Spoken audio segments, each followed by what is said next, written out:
And we're live. So, who would like to give a recap from last session?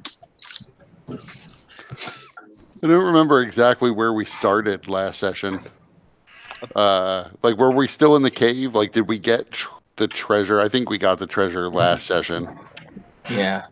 So, initially, we started rifling through a treasure pile in the cave where we met Zalshox.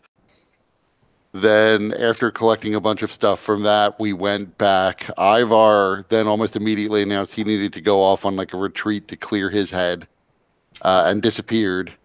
Actually, disappeared carrying off whatever treasure he had. He didn't really think to unload anything. You went through the whole burial process for. That's true. Petrie first. But he nonetheless never really unloaded his stuff, so he basically walked off with. And then also you said some very kind words regarding Tacitus. Right. Well, first we did go. We went into town, taking Colmar's remains to Flamekeeper Stenson. Petrie's remains. Yeah. Sorry, with Petrie's Colmar. remains. Colmar was with you, yeah. And the beholder. And yeah, right, and a undead beholder that Petrie's body was haphazardly strapped to under a tarp, which Ivar then whipped off to show the crowd. Here's your hero now. Right, his plan being he might as well let everybody know the sort of horrors that Petrie died fighting. He was then burned and cremated in accordance with their tradition. We then stayed overnight because Colmar was very afraid that Tacitus, who had been possessed by the magical mask, was going to turn evil and begin probably killing everyone. And that it was only a matter of time, so we should rest up in town in case when we went back we had to kill him. So the next day we went back, but in the meantime, Tacitus had frozen himself in the basement in order to, petrified himself in the basement. In some way with enlisting the help of Baba the ghost. Although I don't myself know what Baba did or is off doing. We know that Baba disappeared afterwards, and we haven't seen him since then. So when we got back, it turned out that a new person had come. Ivar assumed to join McCormick's Folly for some reason, but he actually just seemed to be interested in facing off against Dalkir with us.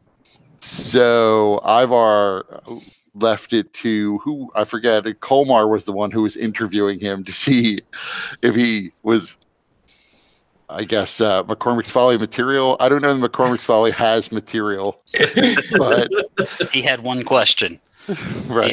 He asked, how do you feel about me raising your body if you were to die? I'm like, yeah, reduce, reuse, right? And he's like, "You're on the team. Yeah, you're hired." So that's when Ivar up and left. Just basically, he had all his stuff on him, so he had rested in town, so he left on his retreat. I don't remember what happened after that. So Colmar met with Petrie the White, and oh right, of course.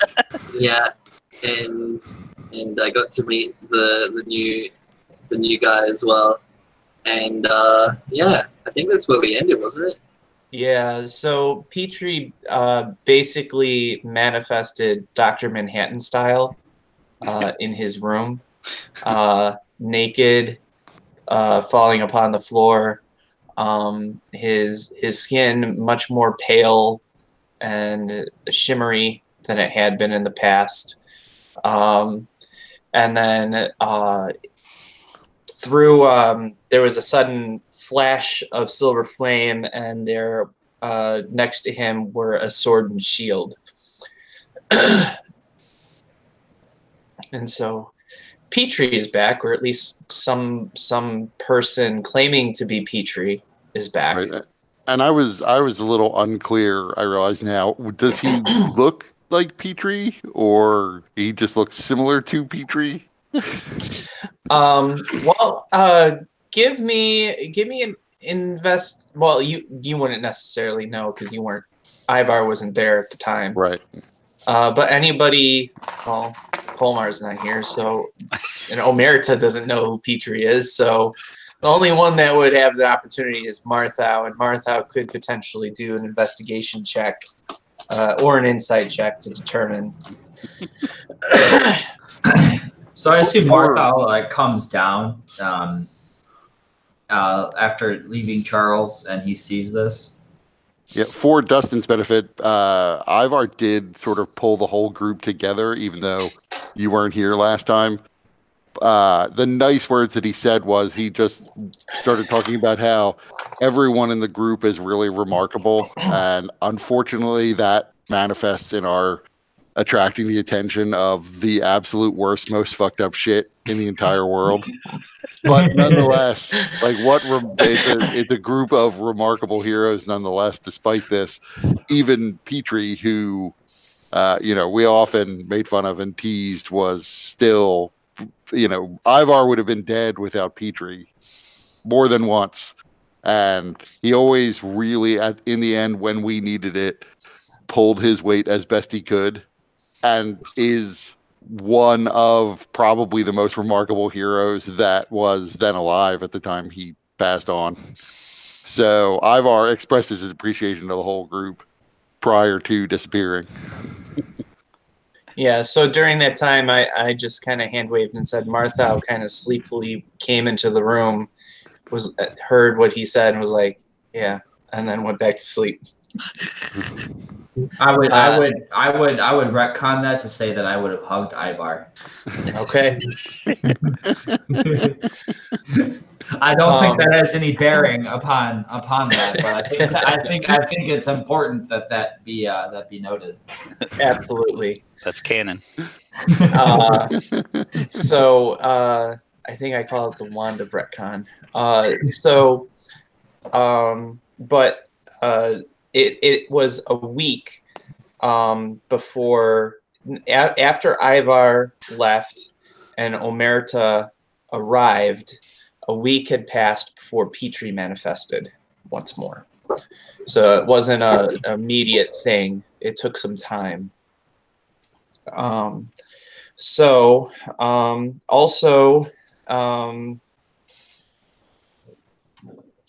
Marthau and Petrie, you guys can give me a perception check.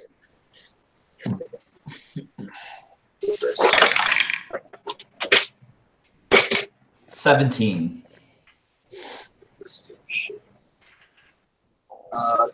19. Okay.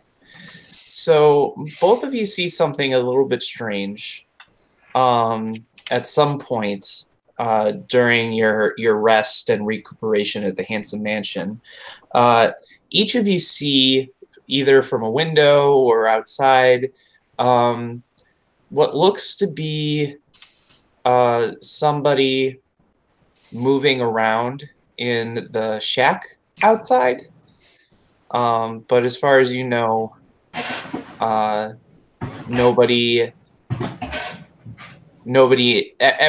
that you would expect to be in the Handsome Mansion is in the Handsome Mansion in some capacity. Especially Marthau or Colmar. You know that Colmar's in the Handsome Mansion because at some point Morley came to visit at Colmar's request, and they've been in the arcane study kind of planning how they're going to repair the bullet and use Zelshax's body. Well, Ivar would still be out doing whatever. Yeah, so Ivar hasn't rejoined the group at the Handsome Mansion yet either. So, Marthau, has Colmar made any new things out there that went to the shed? Well, I'm not Komar's manager. I'm not sure. Komar, something's moving in your chamber or in your shed out there. Do you have any experiments going on? Oh yeah, that don't worry about that. That's nothing. You don't need to worry about that. It's with me. Don't worry. That works for me. Okay. So I trust you wholly, Colma.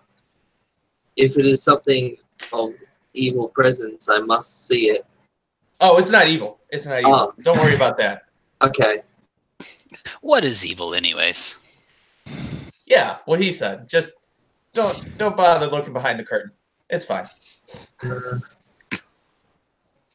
Well, as long as it doesn't come in the house. I like to keep this an undead-free zone. That's what this shed is for. Yeah, you guys don't worry about it.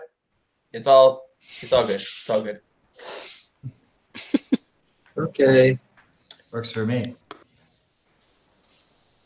So as you're having this conversation, you hear like the front door opens, and you just see like as you're sitting on the couch, I imagine in that common room, like the top of Ivar's hat is bobbing behind the couch as Ivar comes walking around, looking relative to how you remember seeing him last time, really pretty healthy. Relative to how you saw him the first time you met him, not very healthy.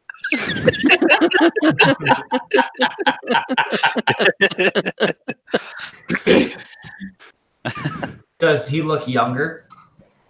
No, he looks just about as old as he did when he left South Shops' lair. Is his hair colored? It is not colored. It is still its normal, at this point, sort of faded purple relative to the bright young purple he was when you met him the first time. Is there an Elatrix with flames painted on the side out in the out in the driveway? Your midlife crisis.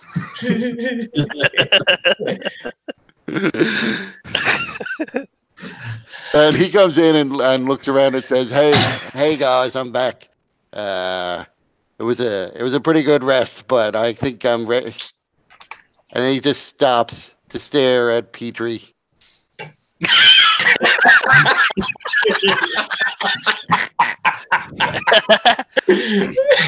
Oh, God damn it! And your then- friend's back.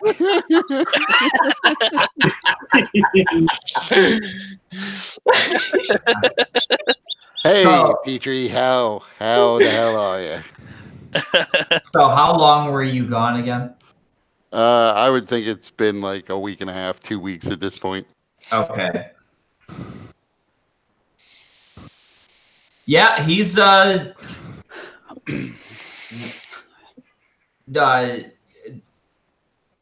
just refresh me really quick, because are you incorporeal? He's debatably undead. He is fully corporeal.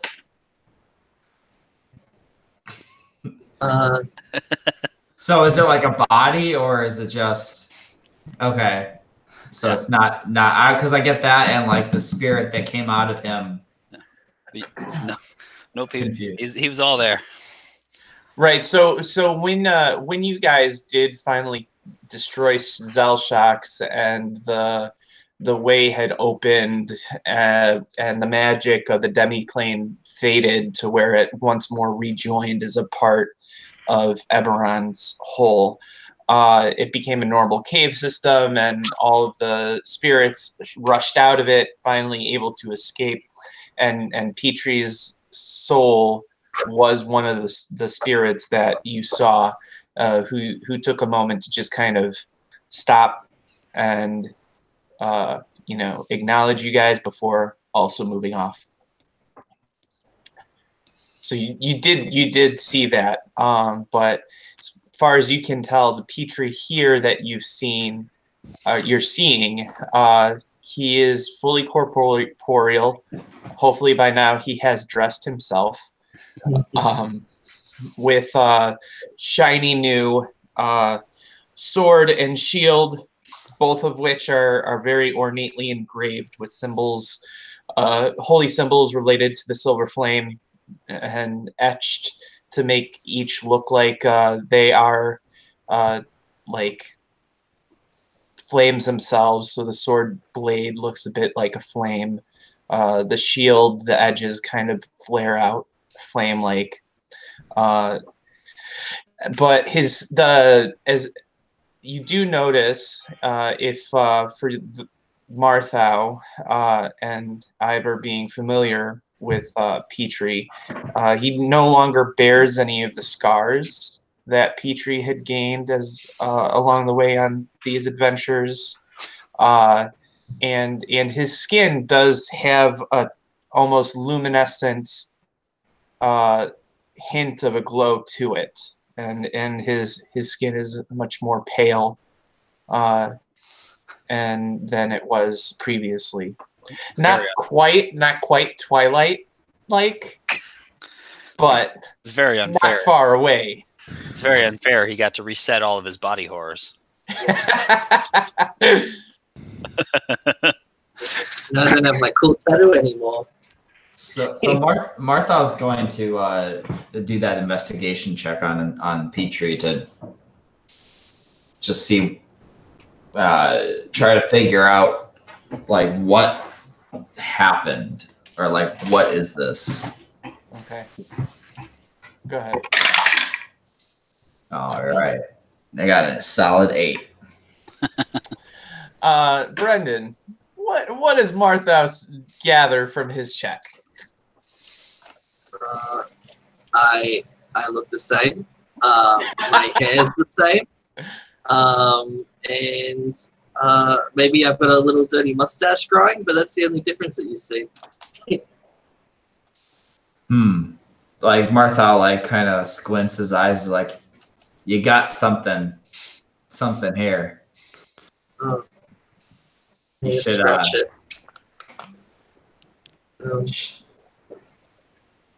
Yeah, I should. You're right. I'll do that. And I just walk away. It's good to have the old Petrie back.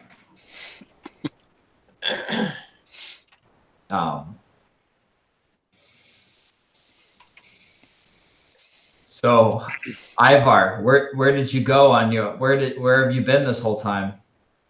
You look so fresh. Well, part of that is just Dara.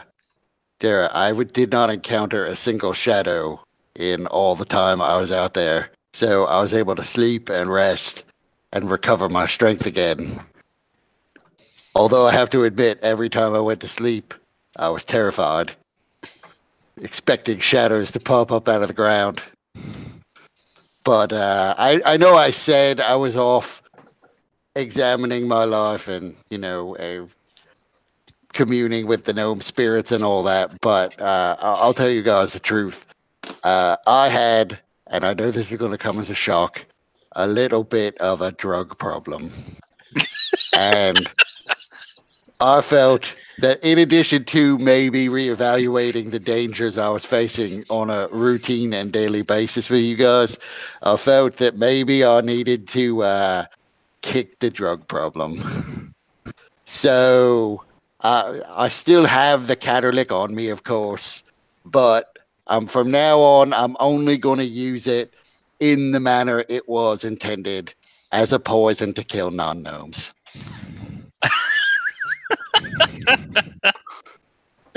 Catterlick? Yeah, it's what was it's a bringing all the poison. damn cats. It's a poison. It does attract cats when you use it. See, I missed that. I said, it was very subtle that I had a problem I was hiding completely from the rest of yous.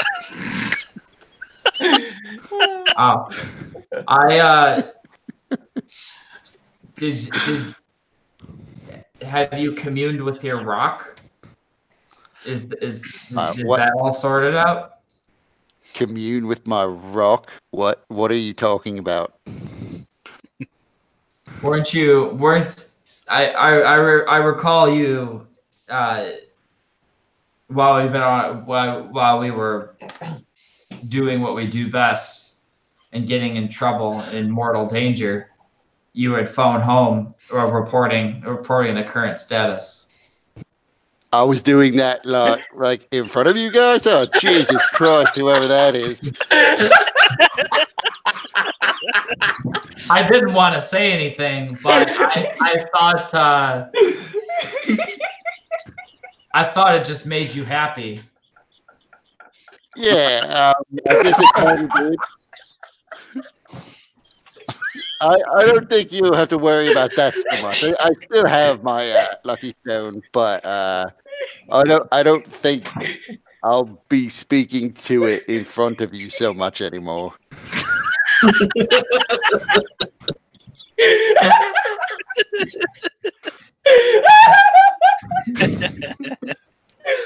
You should probably stand a good 100 yards away in the future. Yeah, that is good advice there. 100 yards. Jesus. The whole fucking football field.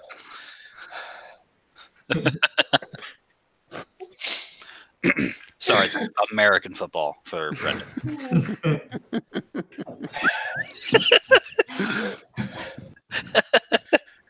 It's also known as freedom ball here in the States. That one. So, Omerta, how's life as a newly minted junior recruiting probie member of McCormick's Folly? I don't concern myself with such things. As long as we get to business soon, yes? Everybody's back? We should be good to go? Yeah, I think so. Perfect. Well, I'm ready whenever everybody else is. I just catch me up. Hold on a sec. Maybe I missed something. Is Omerta what Tacitus became, and this is his new persona, or is Omerta? So Tacitus is a statue in your basement right now. Oh yes, that's right. Yes, because he turned himself to stone. Yeah, and, to prevent the corruption of his mind from spreading, and Omerta is. And then yes, Omerta is a deep crimson-skinned, black-eyed, short horns tiefling with a very nice suit. It's black with white pinstripes and a sword on his belt. I guess 2 swords on his belt technically, but yeah, one of them is very, very fancy looking. Is Omerta somebody we've known from the guild, or is this somebody new to the guild? I just kind of showed up. Okay. I showed up knowing who you guys were and knowing your ultimate goal of seeking the Delkir, basically. So if you want, even though it's technically, Omerta has been kind of staying with you guys for about the last week and a half, 2 weeks, we can either kind of gloss over it and you guys can just get the information that you need about and accept that you guys are in the same party. Or, Marthau, you have probably been pretty out of it, recovering from all the strength drain and everything. And Petrie has probably been deep in prayer and meditation. And so that might have been Ivar coming back might have been the spark you needed to be like, hey, wait a minute, by the way, who are you? And why are you in my house? That's exactly what Martha was thinking. No worries. He's in a black suit. I would just assume Martha would think, oh, new butler. Cool. I mean, especially since Baba's not here. Well, the last person that just showed up in the house like sent cats all over the place, gave all this weird hair dye, and we ended up having a crazy ass trouble in the Handsome Mansion. So I'm a little wary of just people just showing up, especially since I think the bullet died. The bullet's still kicking, just barely though. It's always been just barely kicking. Yeah. But now there's the zombie beholder, I assume, is stalking the grounds. Yeah, so that's kind of like what Morley and Colmar are working on right now, is trying to, figure out that situation, which might involve inserting one into the other. But yeah, And Morley is who again? Oh, you and Tony might not know. Morley is an apothecary in Ironside that is a friend of Colmar's, who previously helped with some of the blood cultists and may have stabbed Petrie in the heart with some kind of chemical akin to adrenaline to deal with some kind of poison that he may have ingested or been affected by. Yeah. Another thing from last week that I forgot to mention is there in addition to the undead beholder, there is a little mini beholder that follows the undead beholder around. Yes. Spewing some weird, maybe prophetic language. I don't know. Yeah. He knows how everyone dies, so that's pretty useful. That's his main prophecy. Everybody dies. Yeah. I've seen my death. This isn't it. But yeah, I mean, Omerta would say to Marthau, "Don't worry, I've already been vetted by the icy beard fella." Has there been any luck in unfreezing Tacitus? Any word from Baba on that? I've not been told anything. Actually, just as Ivar says that, all of a sudden there's a flash in the room, and Baba suddenly appears, much more transparent than he normally is, and kind of smoking, and he's on his knees coughing. I'll be let.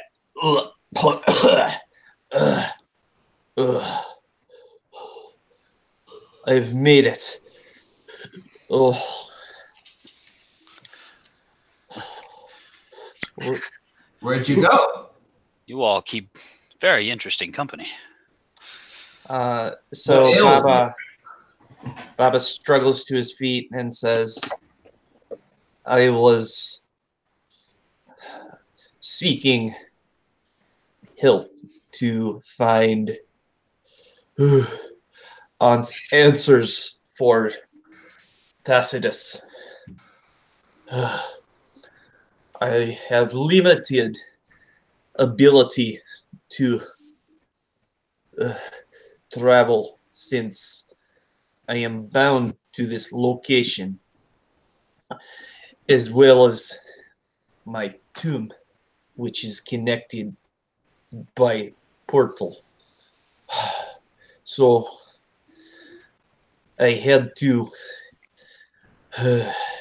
make deals with other spirits able to travel, seek answers.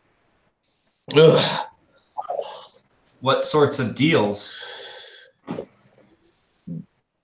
Do not be concerned, but all deals involve Baba only.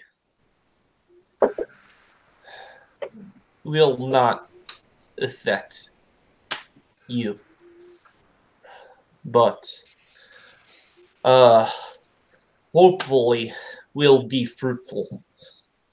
For now, must wait. Did you learn anything? Only that mask is powerful artifact. Related possibly to Traveler or ancient demons. Difficult to say. Lots of lore, little is verifiable. Petrie walks back in and he's got a couple of cuts on his lip now where he's tried to shave his mustache but done a pretty poor job. And he looks Petrie, at... you are alive. Yes. I feel it, I think. No one's more surprised than me.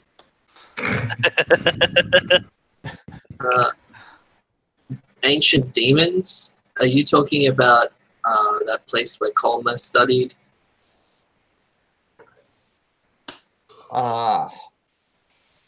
Where I must have left that egg, I think.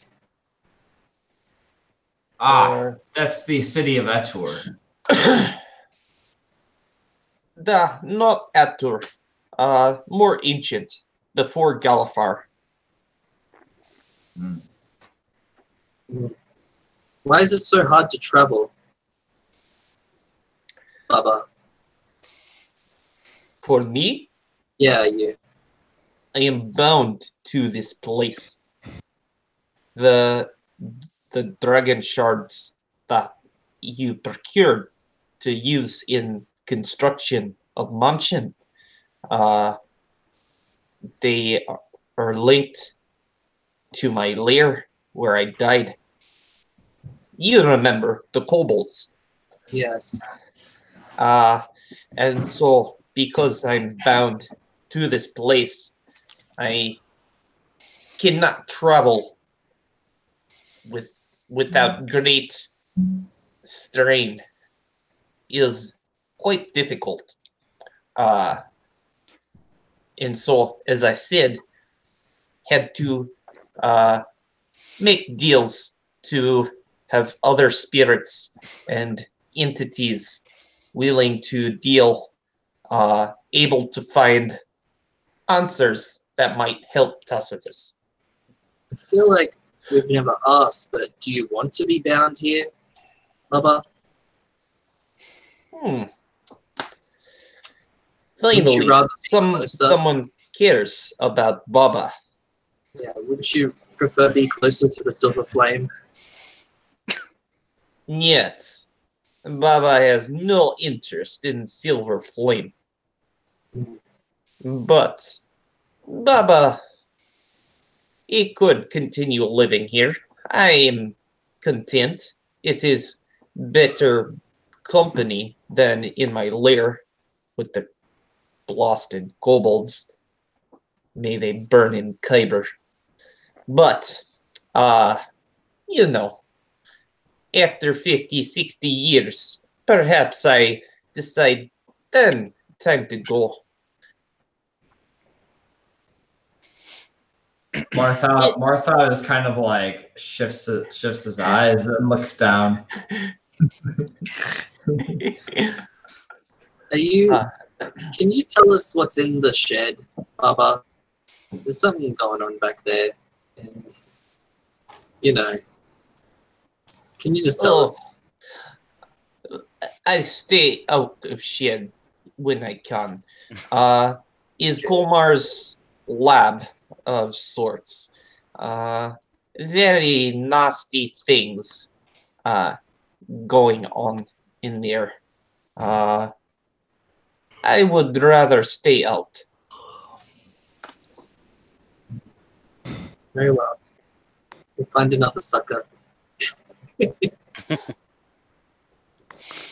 Oh, and who is this? Omerta, at your service. Omerta. You're tiefling. Da? Oh, you noticed. Yes. Interesting. Tieflings do not often be seen in these parts. So I have noticed. And what brings you to this company? I come here to aid them. To hate them? To aid. So you know of Delkir? I do.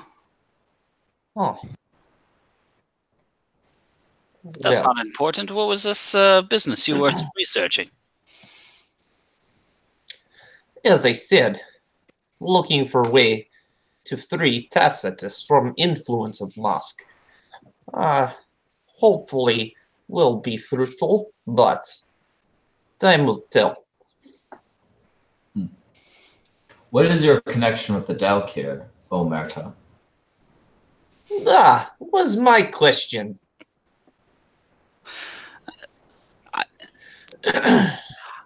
I represent a third-party interest that wishes to make sure that you are successful. Third party, eh?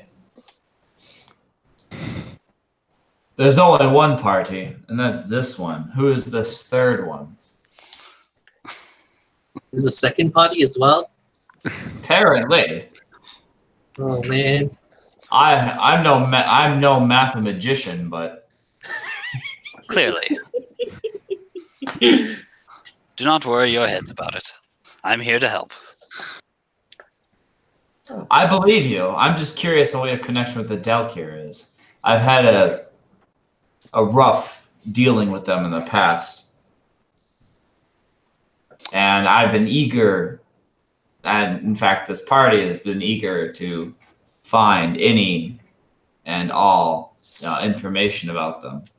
So, if there's something that you know that you think could be of aid to us, DM? I hope you wish them dead, Omerta. Oh, most certainly. Are you sending me an email or something, Tony? Or You could send me an email. What information might I have that I could provide them if there's anything? I don't know. Maybe I need to make a roll or something, but well, I mean, you know what you know. yeah. Well, so here's the thing. I have shit memory. You wrote it up. I don't mean shit. do you expect me to? You expect me to remember my own backstory? Oh. I mean, I guess I could look through the 70 emails that we sent back and forth. I could probably look boy. at it. Yeah, it's literally like 70 emails. There were a lot. I'll get back to you. So, yeah, I would at least suggest we. I don't know what time of day is it. Probably around just before noon, fairly early in the day still. I figure we should give Colmar and whatever the other guy's name was. Morley. Yeah, a day to finish up whatever project they're working on, and then I guess head back. I guess we go back to the cave.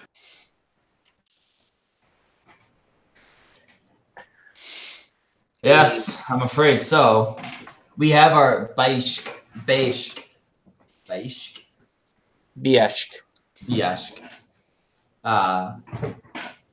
our Bieshk weapons. And then we're heading to the Bieshk Mountains. So if, in case you guys don't recall, I can't remember if it was you, Marthau, or perhaps Ivar with his cape, but in the treasure room there was a skylight type situation where the opening was up in the ceiling, and somebody rose through it to see what was out there, and it's basically the exit to this cavern is in the top of the Bieshk Mountains, and you can look down and see the verdant forests of the Elbine Reaches before you. Oh, yes. Okay. So you're probably about halfway through the mountains anyways.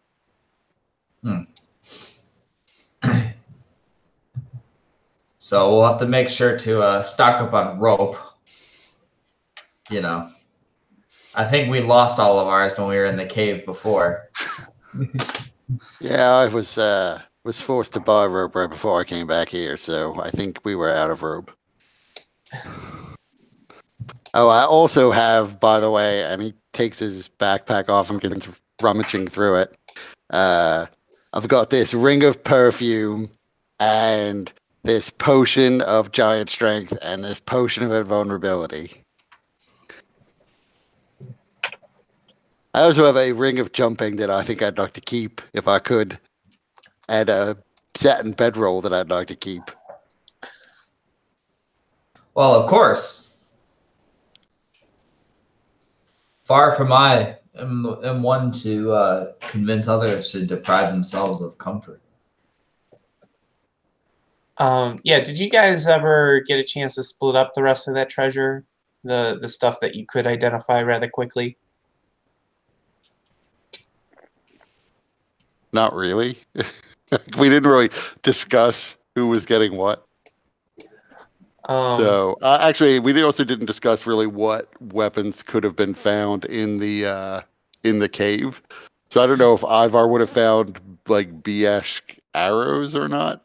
Yeah, so there are, I mean, there are literally enough weapons and armor to, what's that word? To basically support a small army. So pretty much any weapon that you could imagine. There was one that was fashioned out of Biesk. Much of it was mundane, but there were a few items that were enchanted to some degree, and the enchantments were quite potent. Such that a mere identify spell was not sufficient to really learn of all the magics within or how to properly wield them. So, I mean, yeah, you gave us that list of treasure. Yeah. It didn't go into like what weapons were available. See, Ivar, just to be difficult, is first of all gnome sized, and so all that armor probably doesn't fit him. Second, he wears studded leather anyway, so there wouldn't be that much opportunity to pimp it out with BS metal, right. even if it were the right size. Definitely any melee weapon that you can conceive of, there's at least one Biesk version of that. There's lots of swords because that's the most common weapon used. But in terms of arrows, none, though Biesk is rather easy to work with.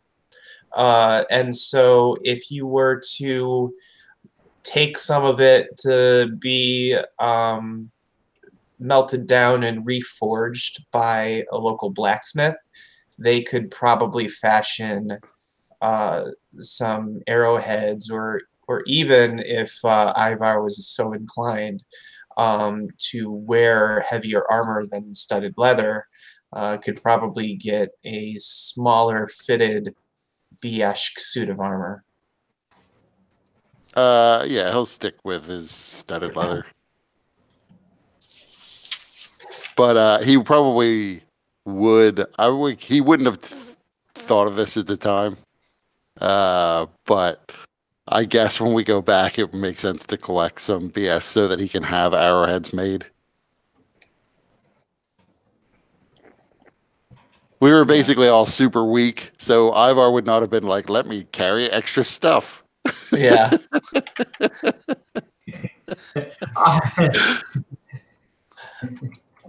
So you guys, with the amulet that you have, you could have taken as much time as you needed to just bring it back and forth into the Hanson mansion. and store it probably somewhere in the basement, most likely.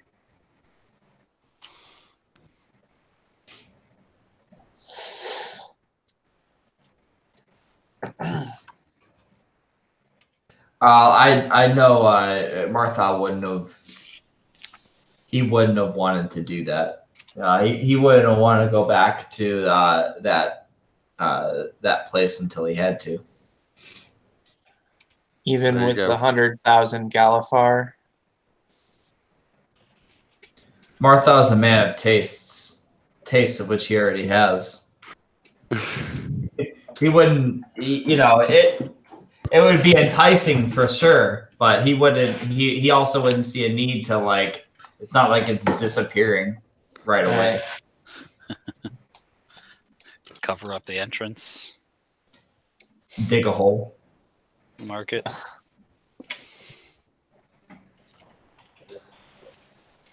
So does anyone want the I'll just go down the list of things that I'm giving away. It's all free today.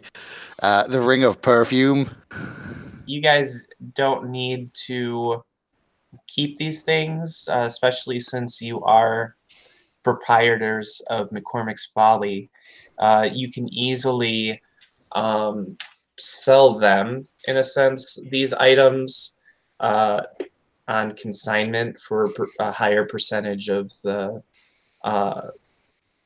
wages that some of the mercenaries would earn, or you could use them as and Martha's contacts with House Cannith to sell them. House Orion. Sorry, House Orion. That's what I meant. Who wants the potion of storm giant strength?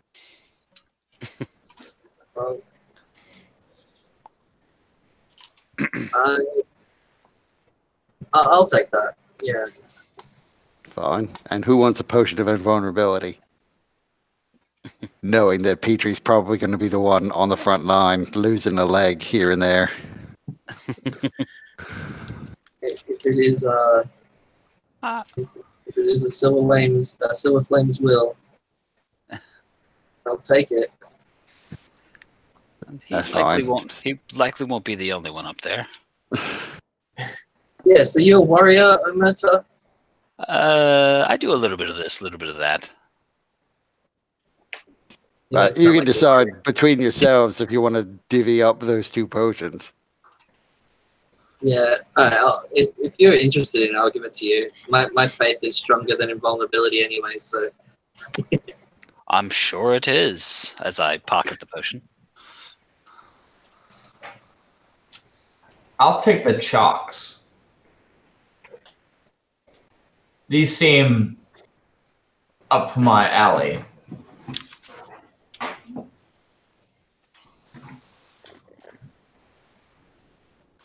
My only wish is that they had a tie-dye or a rainbow-colored chalk.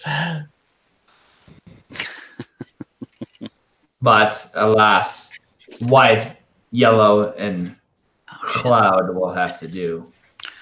I don't have a goddamn pencil down here. I think there was a black one too, wasn't there? The cloudy gray rune chalk is the black one.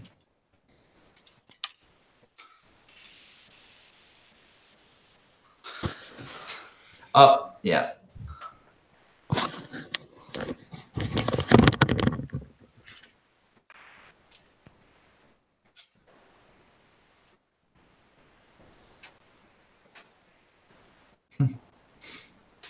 So after that conversation, Ivar, he just sort of begins wandering around, I guess.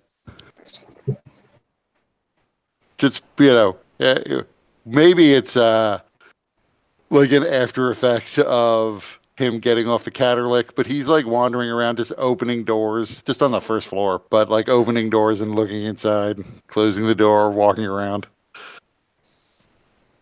Eventually he'll come back to where his room is and he'll go in there, and you begin to hear just like the sound of gears grinding on gears, like someone who doesn't know how to drive stick.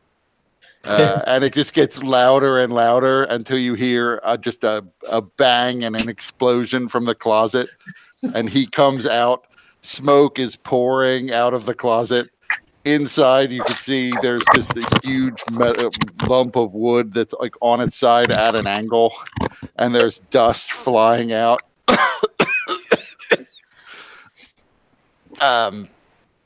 Don't go in there. What are you doing? I had a little bit of a problem with my room. I'd say I'll take care of it, but it may be a while. It'll work itself out, I'm sure. What did I miss? No, I said just don't go in there, and everything will be fine.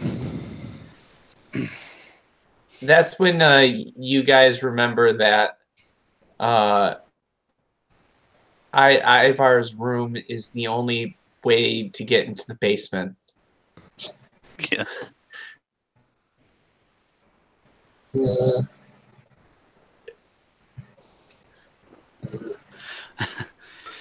Does anyone have an axe? The rate you're all going, this whole house would be shut down. Well, everybody has their own space, but I'd appreciate, if there's anything that could potentially bring the house to its foundations, that you at least let me know ahead of time. That way we can at least prepare, Baba. Yeah. Well, Baba should be fine because he can pass right through all the wreckage. Yeah, I mean, prepare Baba to help stop or control whatever's going on. I don't think you need an axe, Ivar. I think we should just have a sit down together and pray for your for your future and for all the good stuff which is going to happen. Yeah, that sounds great. We should do that, definitely. Yeah, we should. Petrie, you've become less foolhardy.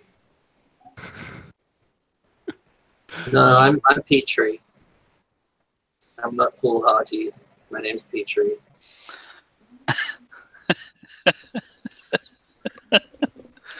Nothing gets past you, does it? Like what?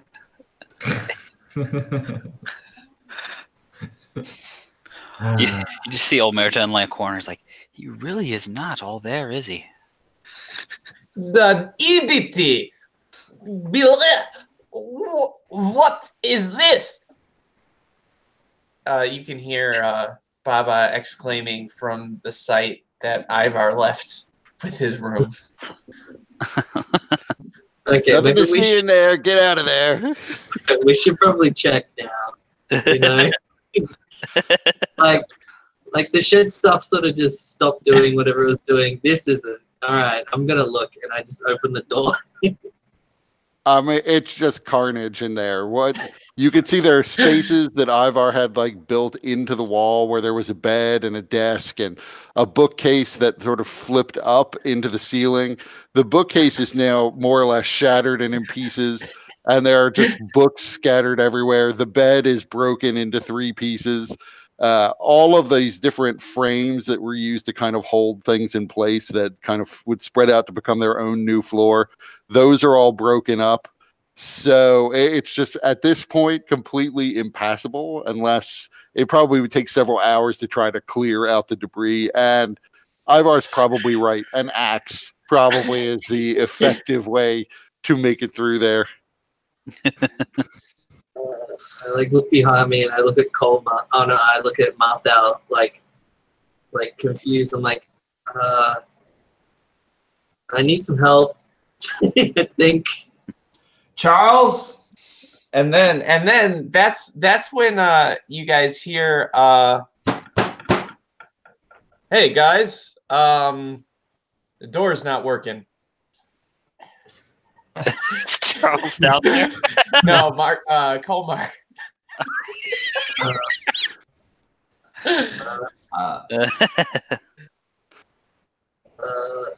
I was done something, Colma. Sorry. Coma, do you smell smoke? I didn't. I'll look for it now. As long as you don't smell smoke, I think we're okay.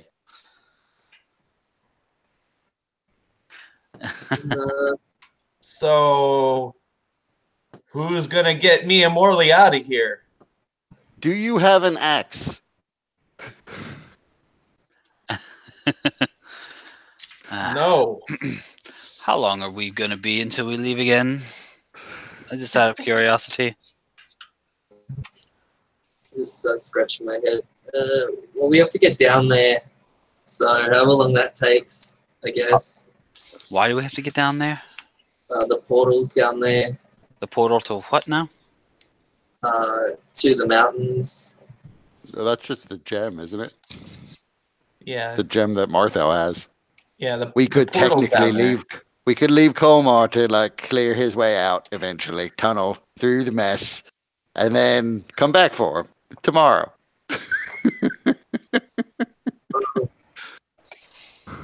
True.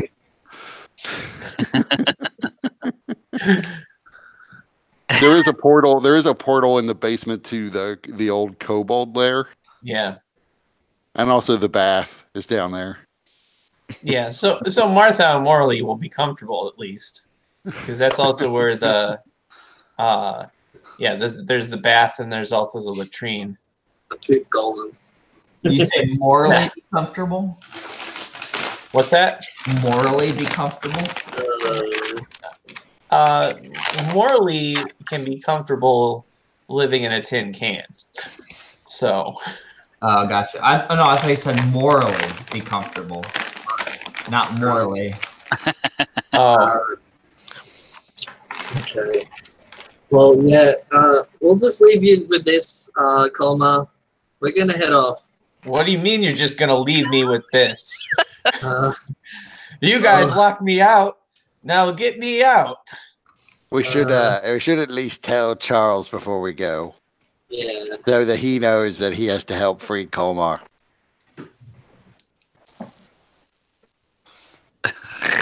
Charles. Charles. Stop whining about your testicle. And get down here. Daci mi se bolskak ni viska porta snitdach. Either you make difficult work ahead for me.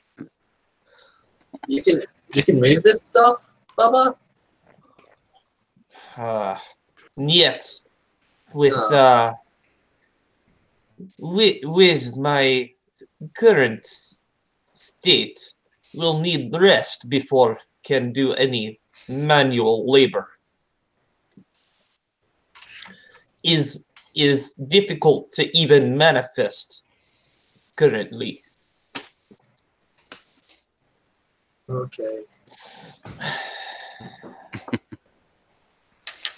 But can go in basement, keep Colmar company, keep him updated on Charles and the gaining access to basement. Yeah, you'll get through. Bye, Bubba. Goodbye. And I walk to my room and start getting my gear, which isn't very much, really. It's just a backpack and my sword and shield and some clothes, which I'm wearing, thankfully. And yeah, I'm ready to go.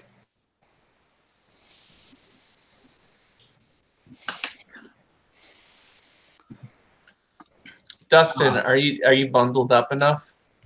Yeah, I don't know what it is. Like, it is freezing in here.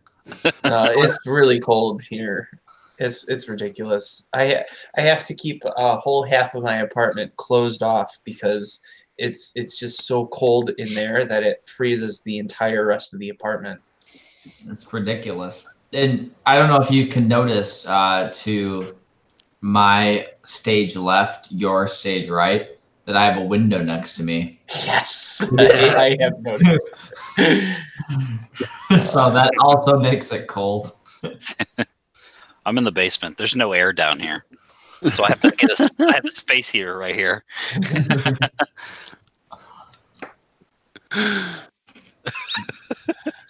All right, so you guys are making your way back into Zelshax's lair then? Yes. Okay. So are you going to do we want to assume that you guys have already moved all of the treasure and gold and arms and armor that you are going to be taking? Yes. Okay. Is it all of it? Or are you guys only looking to take a fraction of it? I take all of it that looks valuable.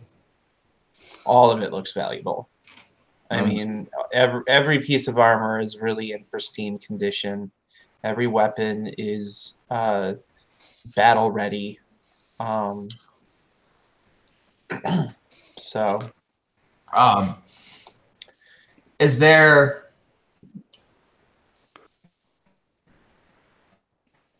and that includes the things that were on that sheet, but is there other just kind of random things that we're taking from there? yeah, There so were I some mean, things that had to be like you had to sit with for a while. right, which are things that you can probably leave with Baba to eventually identify. So there's a number of items there. What I would be looking to do is like, you know, it's like taking like a strange woman home. Like you kind of want to like vet her a little bit. So like I don't want to like accidentally take something into the Handsome Mansion and not, be bringing like a homing beacon or something. Right. You don't want any cursed objects. Put it in the with shed. danger. Yeah, so I would, as we're kind of going through, I would be trying to see if I could like sort out the cursed objects or see if I could find any that were cursed. None of them seem to be cursed. How would you know? So that is a good point. But I'm just letting you know. So one of the only times I will announce this as a DM, there are no cursed objects. You guys dealt with enough shit with Zelshax. This is all just good stuff. So there's no like object I touch it and then a body horror appears. No body horrors with any of this treasure. Interestingly, I get access to remove curse, so it's fine. Why haven't we got a D100 like body horror roller?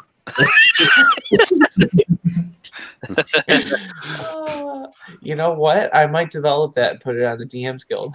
Oh yeah. Just invent like a new house rule every time you spend an action point. Roll on the body horror table. That's like a wild body horror search.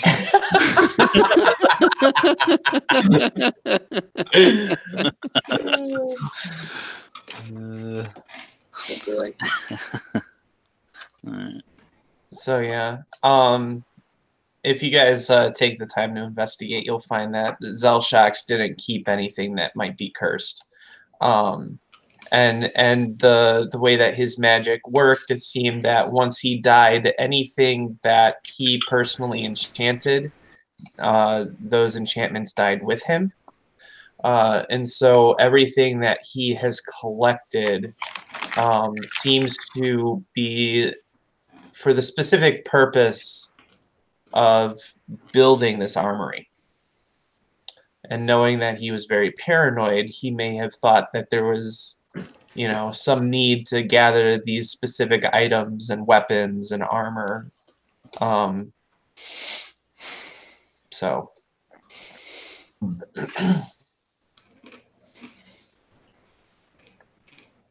So yeah, I'm happy to take the time to move it back. Okay. So we're just gonna. We've been doing that. Yeah. We've had weeks. Right. So we're gonna hand wave that. That's all happened. You guys, if there's anything specific that you want in terms of Bieshk armor or weapon, let me know. You can easily find it. The only thing that you can't really find are Bieshk arrows, bolts, or Gnome hooked hammers. What's that? Gnome hooked hammers. Yeah, there's not going to be a gnome hooked hammer. But like I said, anything that you don't find that wouldn't be able to be commonly wielded by the medium-sized races, you could easily have commissioned by a blacksmith in town. Like a shield? Yeah. Any special Well, there are shields. There are shields. Yeah. Any special properties in that? So, go ahead and roll me a d20.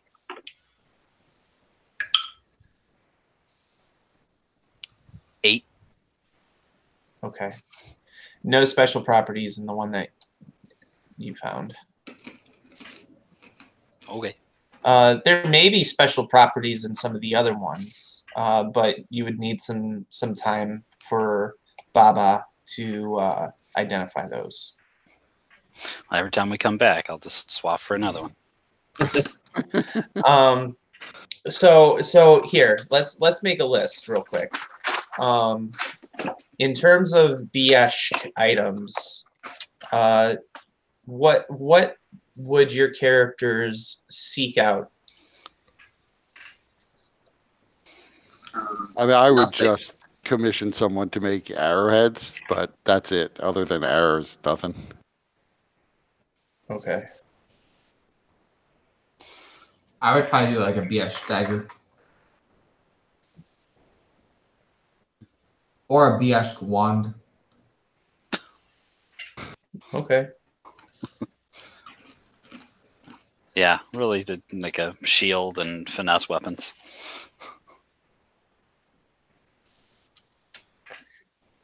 So shield and rapier. Yeah.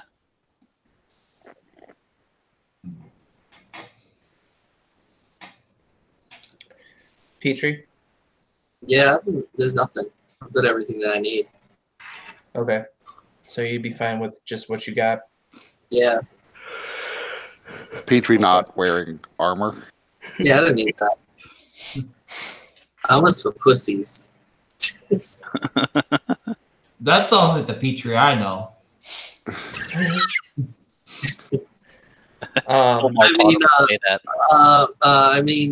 It's for the weak at heart. There we go. That's all right. Is that okay, Tira? Yeah. Okay, good.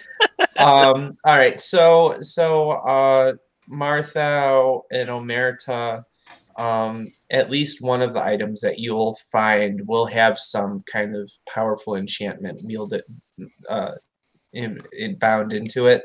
But like I said, Baba's going to need time. All right.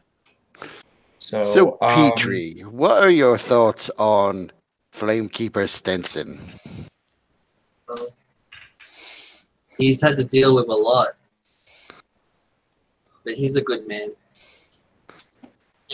Like, shut up. Like, yeah. He's a really good guy.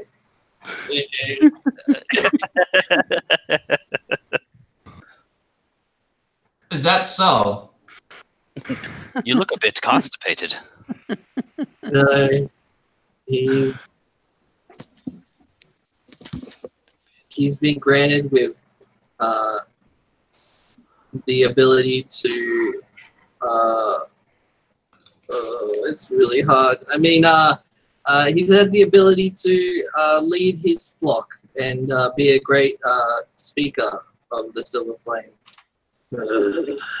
I mean, it's great. He's the best, guys. Isn't that right, Tira? Yeah, that's right.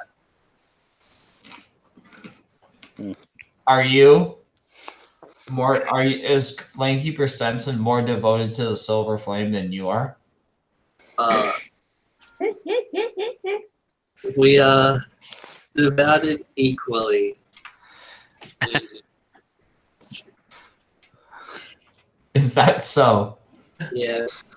Now, no more on this. Let us continue.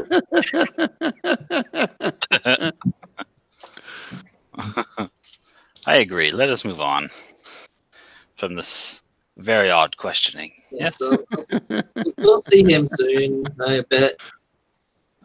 Oh, that could be awkward. Why? He gave you a very lovely funeral. Maybe we should like send him a note. Let him know that a miracle has occurred and Petrie is alive once again.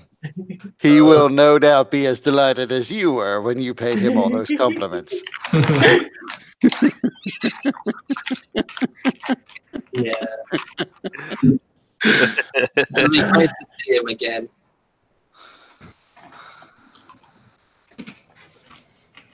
All right. So, as you guys begin climbing up to the top of the hole and then begin making your way down the Biesh Mountains, trying to find a path that is least hazardous, because the mountains are very rocky and very jagged and also very slippery because of the altitude. So it's also quite cold.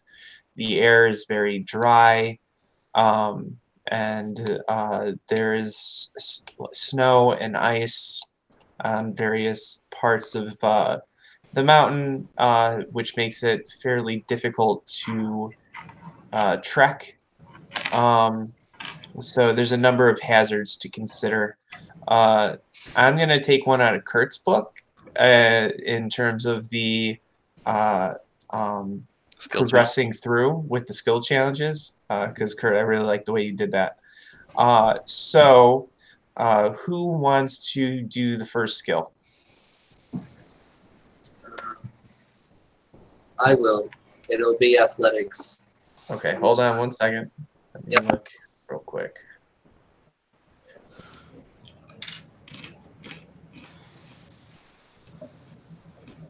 Okay. That's a 15. Okay, that'll be a success. Okay. So go ahead and describe what challenge you come upon and how you use your athletics to overcome it. So Petrie, with like this sort of righteous anger of all the earlier questioning, he's just pushing through all of like the hard parts, and he's just climbing to the top, looking over, and then climbing back down. He's just very determined as he pushes through the mountain. Yeah. So he's kind of, from your description, he's almost like parkouring through the mountains, and in doing so is finding a good path and footing for the rest of the party to utilize. Yeah. Well, if it's not the exact same path, there'd be one close by, which is just a little bit easier. Okay, so almost like you're almost taking point, going ahead and then coming back and letting them know the safer route, maybe. Yeah. Okay. Okay. All right. So doing that gets you probably about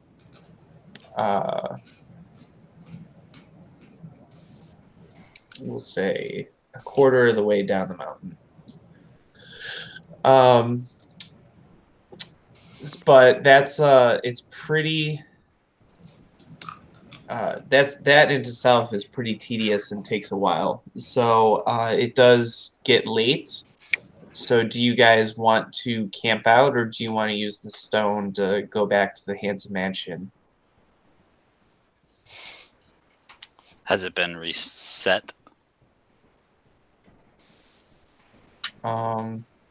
So it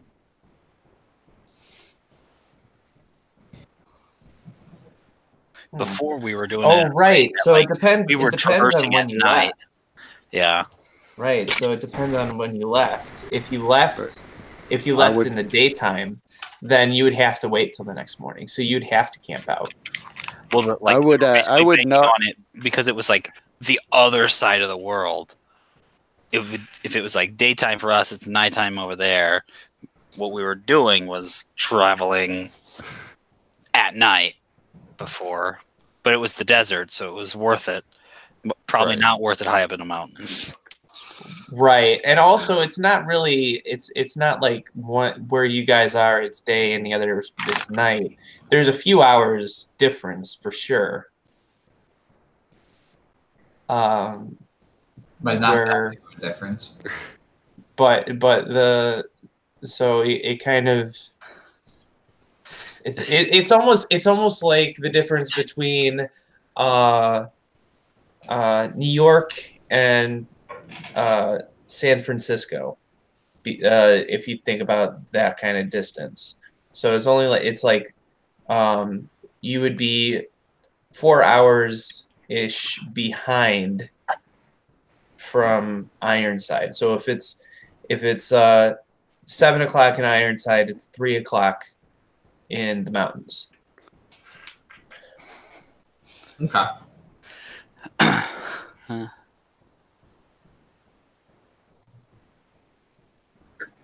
Did Tony just freeze? Yes, he did. Oh, there he is. Okay. Did I? Okay. I thought my internet was fucking dropping. It might still be. We'll see. So yeah, if you guys left during the day, you would need to camp out in the night. Yeah. And we'll assume that you were prepared for that, so you have the gear that you would have needed. Who's got the silk blanket? I have the luxurious Yeah. bedroll, Okay. satin bedroll. So you are nice and warm and toasty in there. It is super comfy, even though you're on the hard, rocky ground. Laying in it still feels like you're just laying on a cloud. Yeah, you see, Ivar, he really bundles up. He pulls out like a full human-sized blanket and wraps it around himself, and then like silkworm crawls his way into the satin blanket. Like there's nothing visible. It is just a lump in the satin bedroll. You know, as Tacitus, I picked up a spell that would have sorted this this whole ordeal. By the way, Yeah, too bad. I picked up the spell. It's literally called Dawn. It casts sunlight, Dawn's light down. Damn. I put the amulet right there, and there we go. Yeah, Yeah. sucks for Tacitus. Sucks for the whole party. I was like, Well- I'm sorting this as soon as I can. But yeah. I could banish us out of here. But then where would you go? Dun, dun, How would we dun. get back? Yeah. Oh, hey, me too. All right. So, how do you guys want to do the watch? Ivar would take whichever one. He would probably prefer to take like the midnight watch whenever it's darkest, because he can see. And he would suggest, those of us with dark vision probably should prioritize taking the middle of the night watches. Yeah, I'll offer. Does anybody not have dark vision? outside of Martha? Does anybody not Marthal have dark vision? Peachtree, I forget. Do you have dark vision? I've got a half elf, yeah. Okay. So yeah, it probably would be best for Martha to either take first or last watch. Marthal would take first watch Okay. because he prefers to stay up longer and then go to bed. And then what's your passive perception? What all of you guys, what's your passive perception? 12 for me. So 13. Ivor, you said 12. Yep.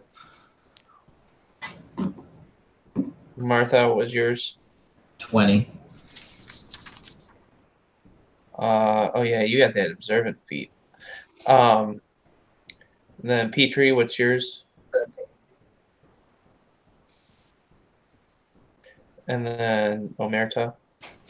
9. Okay. All right. So Martha, your watch. Let's see how that goes. Your watch goes by fairly pleasantly. During the time that you're kind of keeping alert, you see some wild animals going by, settling down.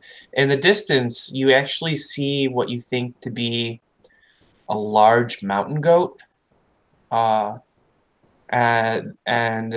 you get a good glimpse of it. You get a sense that it actually looks directly at you and then bounds off into out of sight. Then, who wants next watch? Ivar will take next watch. All right, Ivar. All right. Ivar, as far as you can tell, nothing very interesting takes place. It's a dark night, very cold. The air is pretty thin, but not unduly thin. Like you can still manage. But then it goes by and it's fine. Who wants the next watch? I'll take it.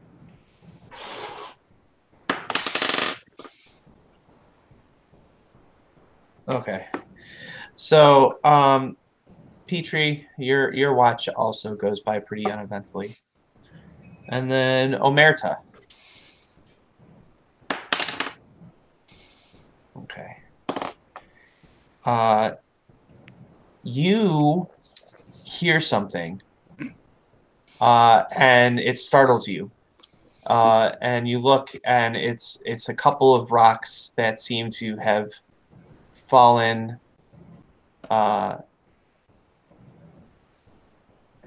But that's all you notice is a few rocks that seem to have fallen. I'll follow where they would have fallen from. Okay. So as you investigate more closely,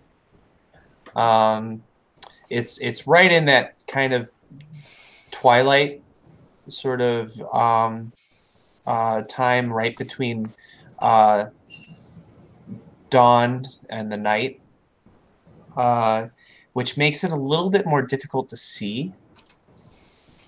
And so you take a step, and you notice that you stepped on a patch of ice.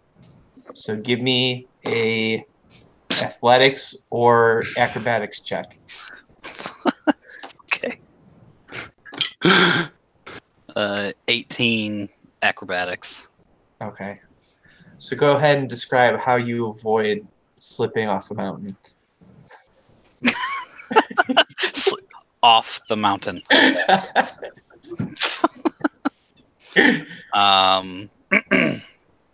There's like a tree sticking out, and my tail whips up and grabs it, pulls me back up. Okay. Blast. So other than that, sorry, what? cursing the ice is all. Yeah, you're probably not used to ice or the cold. I like it warm. So, yeah, that you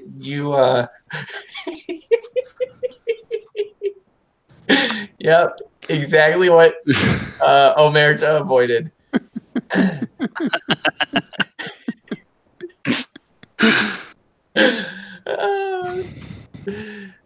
The best is the second time. Yeah. All right, so the night goes by fine. You guys pack up camp. Who's doing the next skill? I will.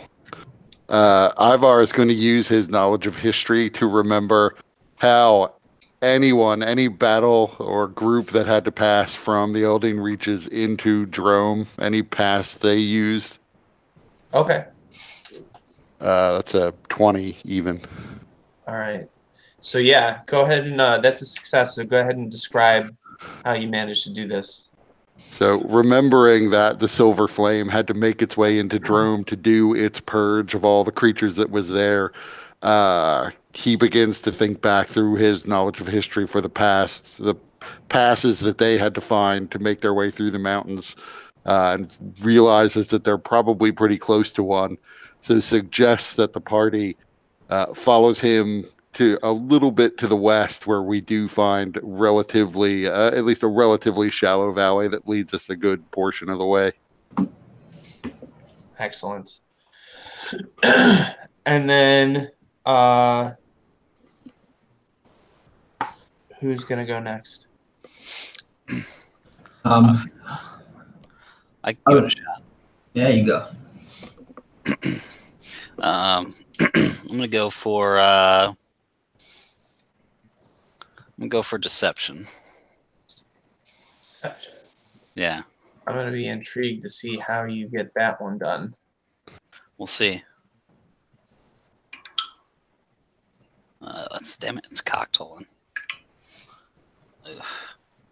I rolled shit, but I got a 16.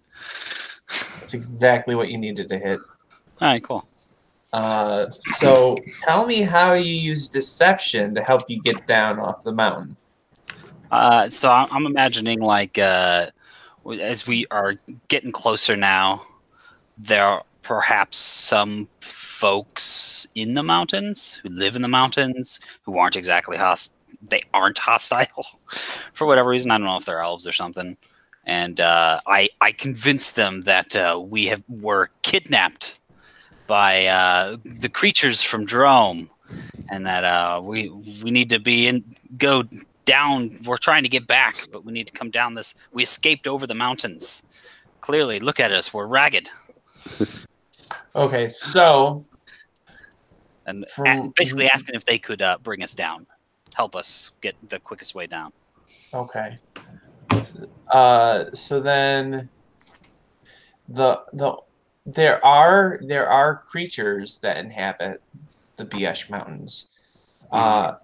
No other sentient beings. But in terms of some of the more civilized races that are more common to Corvair, that may be more amenable to, first of all, listening to you, let alone potentially helping you, would be you'd basically, while Ivar was traversing through the valley, eventually you would stumble upon a couple of dwarves. These dwarves seem to be, fairly normal in their appearance. Their clothing is a bit odd, though. And unlike most dwarves, they have shaved their face and their heads, which is quite peculiar. And they seem to be doing some kind of working of the land, breaking up rocks. There's a small river in this valley that they seem to be kind of sifting some of these stones that they're breaking up through, and they look to you, and they seem put off.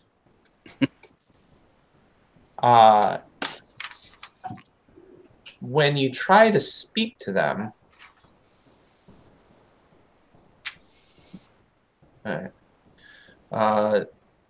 hopefully that goes well, Dustin. So when you try to speak to them, though, oh wait, we also got Kurt, BRB. Yeah. All right. What languages do you speak?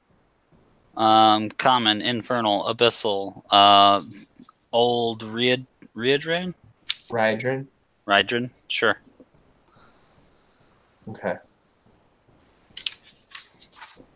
So they kind of respond to you.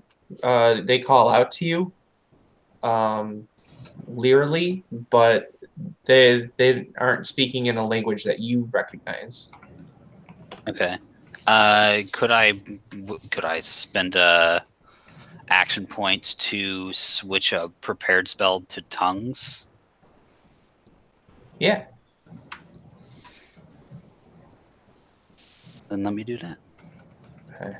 And then why don't we use that opportunity to take a break, since we got 2 people out. Alrighty. Sounds good. I need a snack. Yeah, I need to get a drink.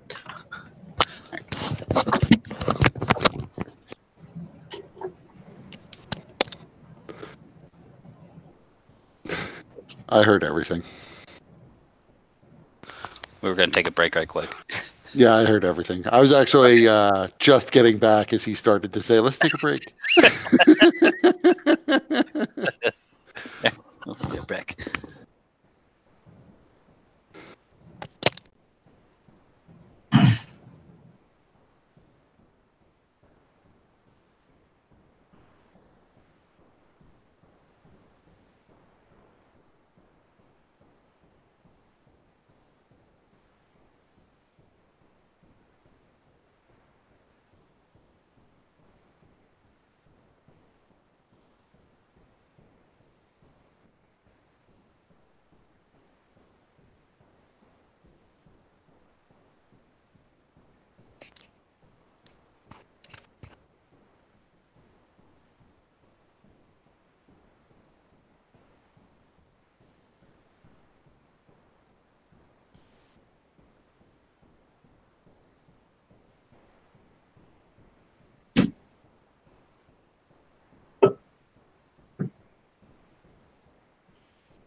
Yeah, I could hear everything when I was away. So I know about the dwarves. I do not speak Dwarven. The funny thing is, for the birthday boon, one of the things I considered was Eberron. I don't remember the details of it, but Eberron used to have a feat called Master Linguist.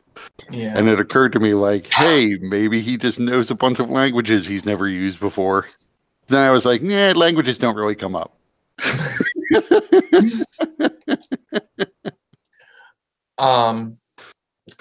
So, Petrie, you do speak Dwarven. Mhm.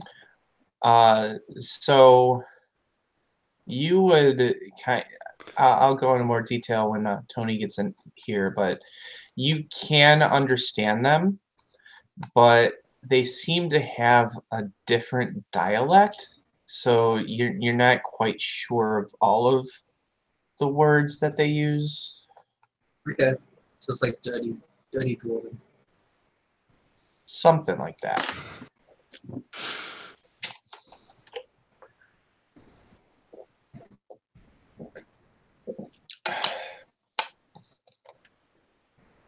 Ivar, you can make me a history check in relation to this. It's a 22. Okay. While we're waiting for Tony, I'm going to send you an email.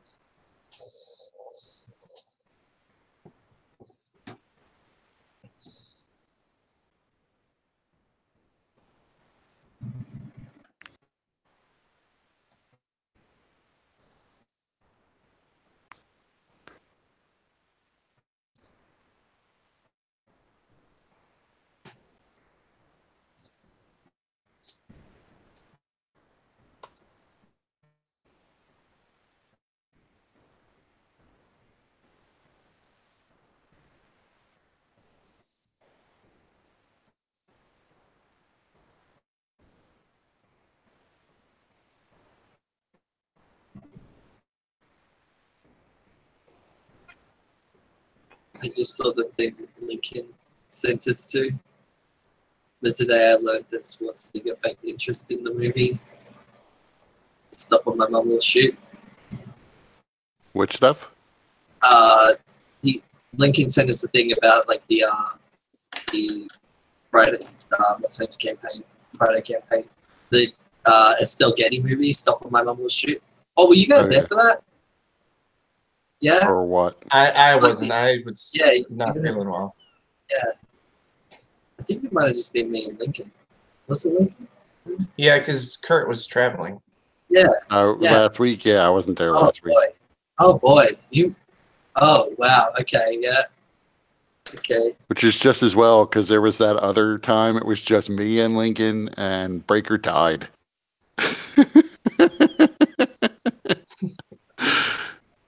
Although Lincoln's character brought him back with a lightning bolt.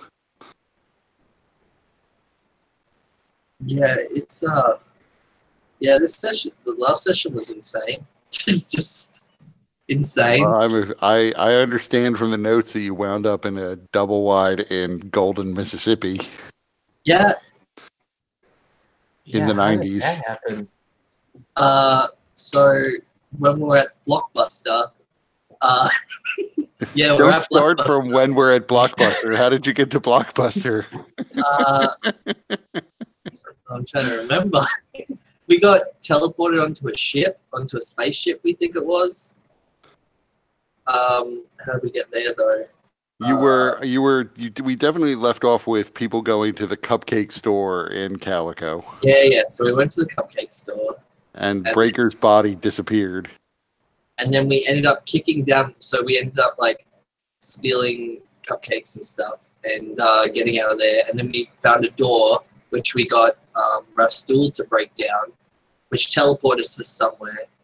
Oh yeah, that's right. Right. That's right. So you would have gone to the Everett room, which allows people to access different realities.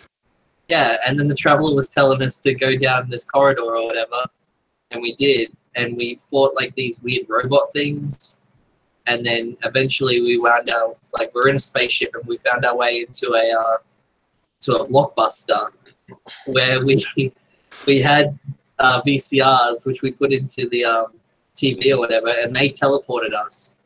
Also, we found a movie called Breaker. We watched it. Was it like a movie version of my character's life? Pretty much, but there was like some extra bits as well. There was like I'm trying to remember off the top of my head. Shit. You're in a war, I think, or and also you're in a boat or like a freaking rowboat with some woman, and you're singing her a song. And I can't remember all of it. Shit. I definitely I need to watch that again. That's insane. And there was. Yeah, unfortunately, Peter doesn't put them up like in real time. He likes to edit them down. Yeah, it makes sense. Or else I would also be interested in watching, since apparently you captured my new character in baby form. Yeah. Yeah, we did that. All right, so Tony, you're back now. I don't know if we can hear you though. How about now? Yes. So you cast tongues. Hi. Right. I sure did. So both you would understand fairly clearly. Petrie would understand bits and pieces to an extent. But basically, the dwarf calls over, "Hail, traveler! Stranger!" He's talking to you, Romanza. What? He's speaking to you, like the dwarf over there. Yeah, I gathered. Just in case. They see you though as they get a closer look at you with your horns and your tail. I'll probably, just to make it a little less frightening for them, I'll use thaumaturgy to make my eyes look somewhat normal.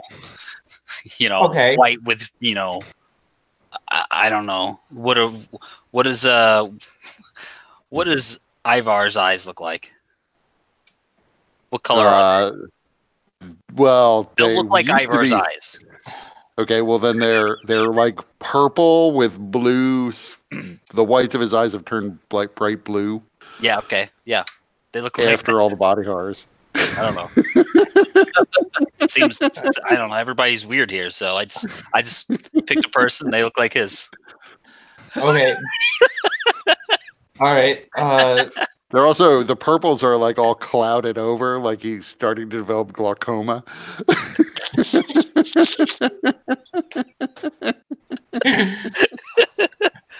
Well, unfortunately, it's not the eyes that bother him too much. It's the skin, the horns, and the tail. And you see a few of them beginning to run. There actually is a cave entrance that many of them go into, and two of the braver men pick up large rocks and look like they're getting ready to throw them. And they say, "Go away, devil!"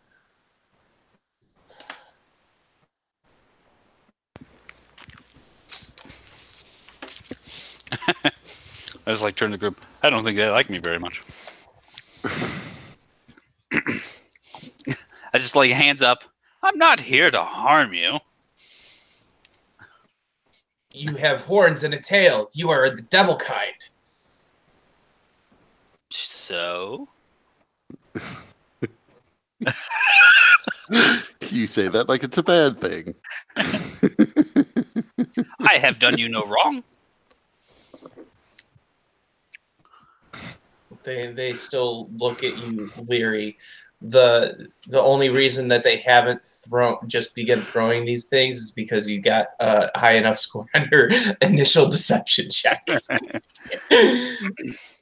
Listen. So they're hesitating long enough to give you the benefit of the doubt. I just don't look at just me. Look, I've got normal people here too.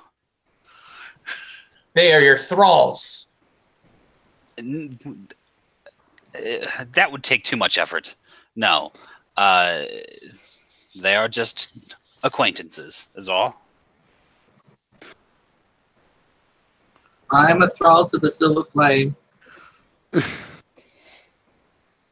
Hi. I don't know what that means. Your friend talks funny. What did he say? I didn't understand that.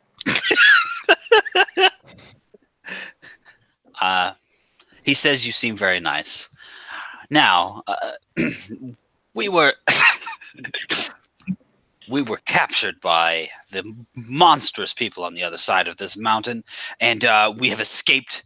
We've come over the mountain and are a little worse for wear. We're trying to get back down. You mean you escaped your own kind? Have you been to that place over there? You yourself? Our ancestors spoke of that place. We do not go there. It is plain to see that you have not Bad gone there juju. yet. Evil spirits like yourself. He just turns to the... What in the world is juju? This is the words he said. I don't know. Sounds bad. Sounds anti-Semitic.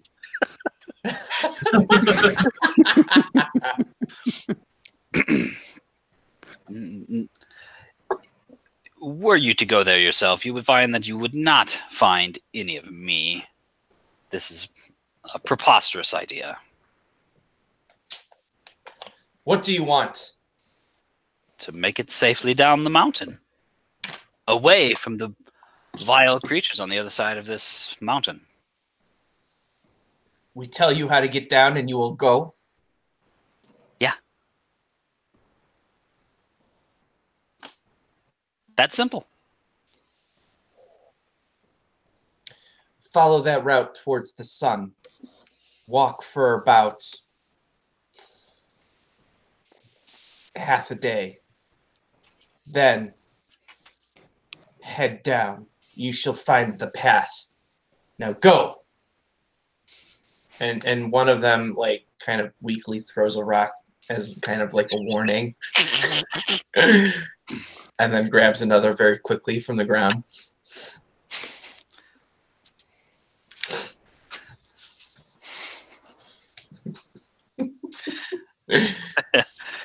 Just like walk by and just keep going.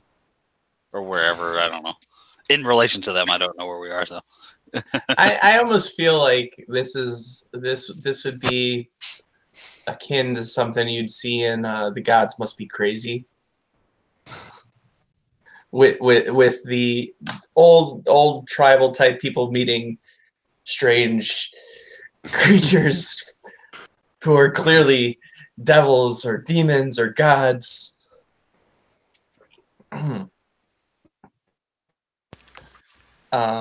Well, but sorry, go ahead. Yeah, just lead the group on. It's like this way. All right. And you find that their instructions were true, and the minute that you got far enough away, you could hear the remaining dwarves drop their rocks and also run into the cave.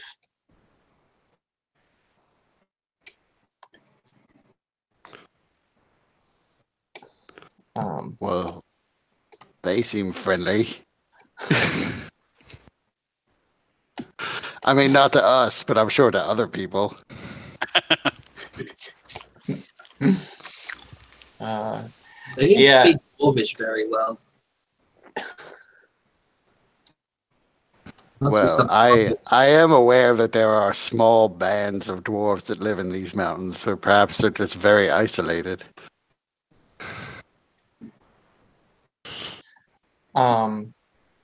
Yeah, Tony, if you weren't a tiefling, it would have been fine. Oh, we can't hear you. That's why I picked a tiefling. Is exactly what I want. All right. So, I believe the only person that we haven't used is Dustin. But since he's not around right now, you guys are able to make it down safely to the mountain, the base of the mountain. At this point, it is getting dark, and it would be time to either set up camp or head back to the Handsome Mansion. It has refreshed this time. Yeah. Yeah, we can go back. Yeah, it's refreshed this time. Yeah, I think we'd go back. Yeah. Okay. So as you go back, you hear Baba cursing and lots of racket. Sounds like the sounds of wood splintering and all of that stuff going on. So that's fun. Thankfully, Marthau designed the Handsome Mansion for ultimate comfort in mind, as well as potential for, kinky business to remain where it needed to be. And so there's good soundproofing in all of the rooms to allow you decent night's sleep.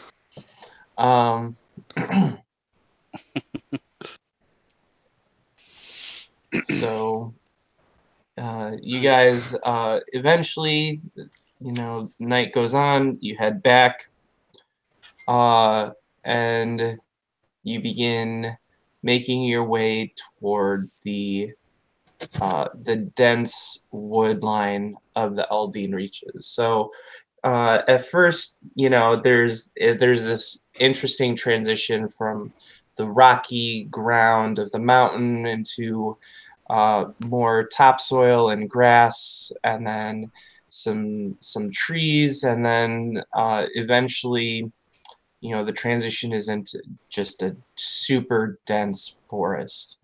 So dense that there's lots of shade. You can still see the sun fairly clearly, but it's just it's a good amount darker because of all the foliage. Yeah, as we're leaving the mountains, like once we, at some point, we come upon a relatively steep slope or cliff. Ivar takes his backpack off and rummages through it and takes out his weather sensing headgear that I suppose at least Omerta's never seen before, but Petrie and Marthau certainly have. And he puts it on, and he looks as if he's going to activate it, but he slips, and the whole thing goes tumbling off and begins tumbling down the side of this bank. And he goes, "Oh no!" And it's just shattered in pieces all along the path where it fell, much like the Homer Simpson clip. Oh no!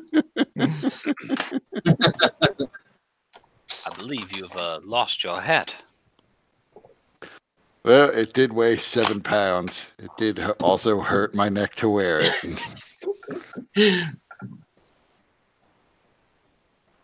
But it is a loss. The things we do for fashion, yes. We can make another one. Ivar.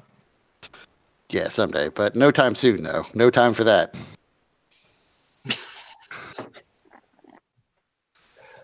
All right. So as you guys are moving through the forest, everybody give me a perception check.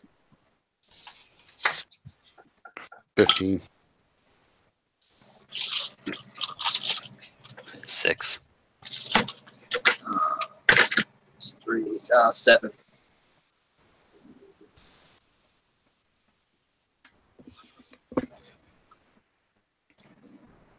Okay.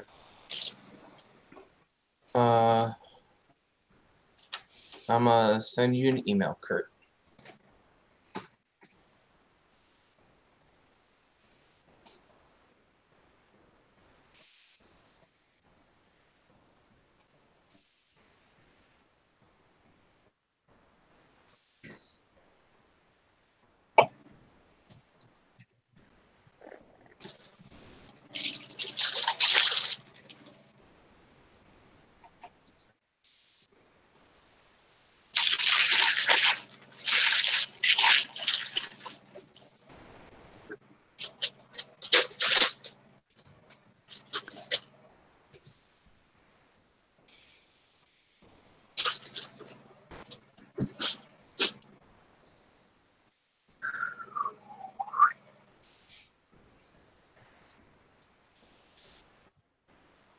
Send.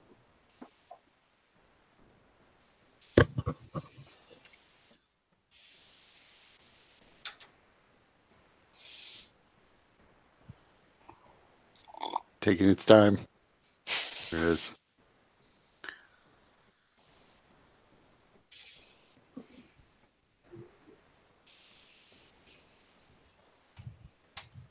So I'm going to try to stealthily as I can whisper to Omerta, I guess.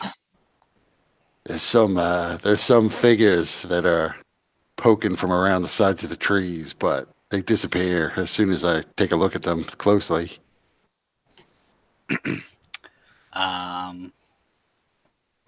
So my health site, I have advantage on perception checks to notice disguised, hidden, or invisible beings. Ooh. So perhaps I should roll again. Maybe I'll get better than a 6. Yes. I got an 8. It is better for sure. Technically, this should freak Ivar out because the last time he saw things he couldn't see when he tried to look at them directly. It turned out to be Zalshocks in the desert. I'll just say, I do not see anything, old man. What do you see? Just let Petrie and Marthal know to be on guard. I assume Ivar's at the back just because he's the slowest. That's a safe assumption. Right. Perhaps you should not be in the back, yes? Probably doesn't matter.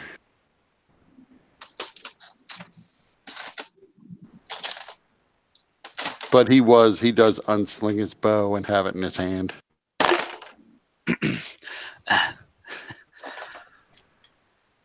Go on ahead. I'll be around. And I cast invisibility on myself. Okay. He also pulls out a net and tucks the end of it into his belt. Everyone make another perception check. Shall I do so with advantage then? This time, no, you would not for this one. Alright, just checking. I got a 7. 15. Yeah, 11. Okay. Omerta, I'm gonna send you an email. As I go invisible and scout, I suppose.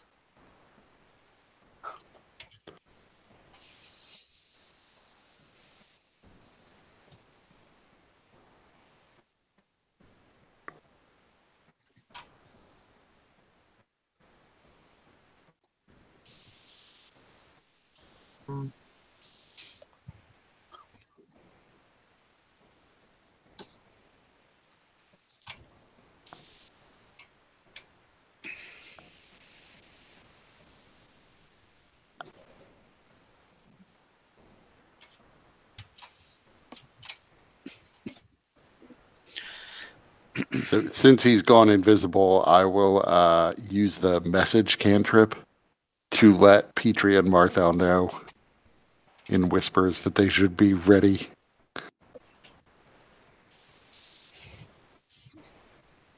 What's that here? All right, sent Tony. Alright.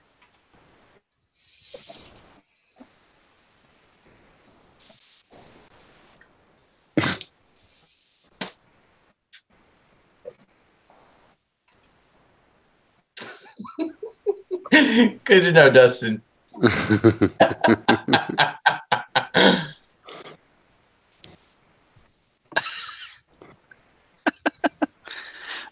Alrighty. So that means feel free to have them target Marthal. Can I trace that back?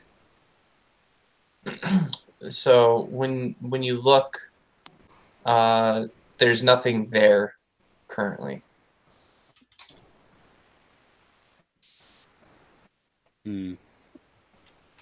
I'll move up next to Petrie, or not Petrie, Ivar. They're shooting bolts at us, I believe. They are. I just saw one. They're shooting.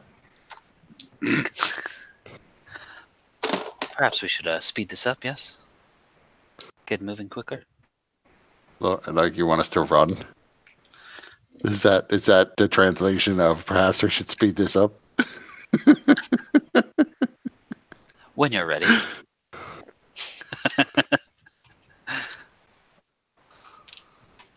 So Ivar's going to suddenly break into a run, moving way faster than any of you, I'm sure. So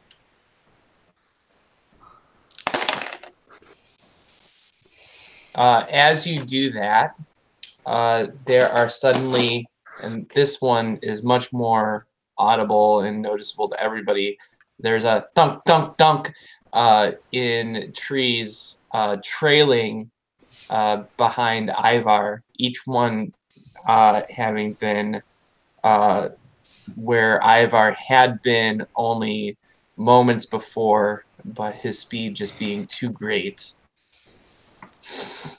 And at this point, you guys start seeing figures emerging from the trees in all directions, all around you. Many wielding scimitars, others seeming to be just getting ready to use their fists. Most of them seem to be human-ish, so elf, dwarf, human. There are a few that seem to be a bit furrier and more canine in their appearance. So you'd guess they were probably shifters. Lichens. I get it. And that's initiative.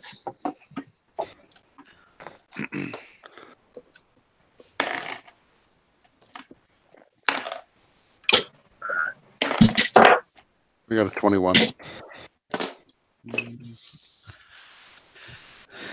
13.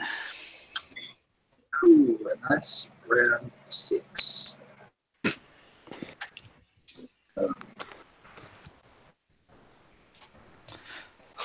Marthal, roll your initiative.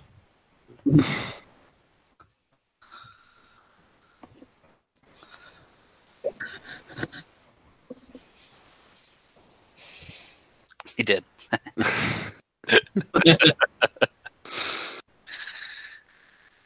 All right, Ivar, you're up first, then Monster on deck, and then Marthau in the hole.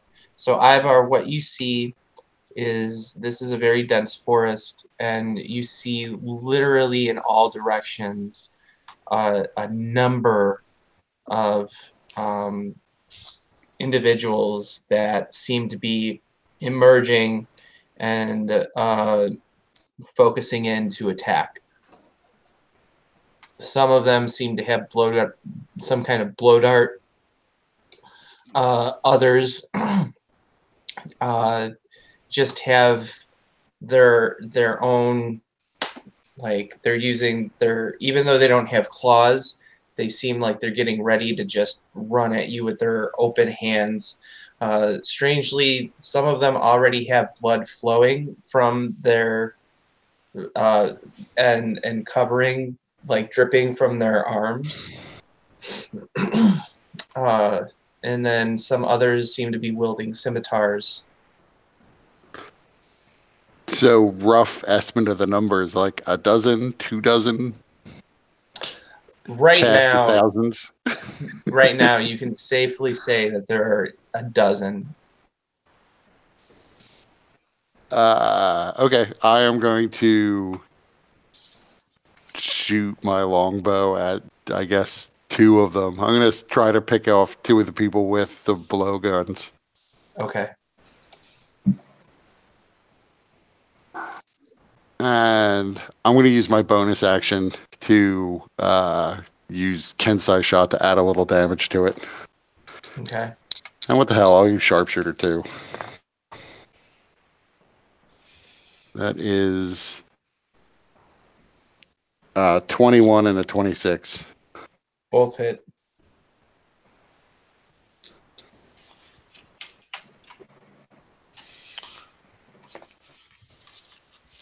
So the first guy takes.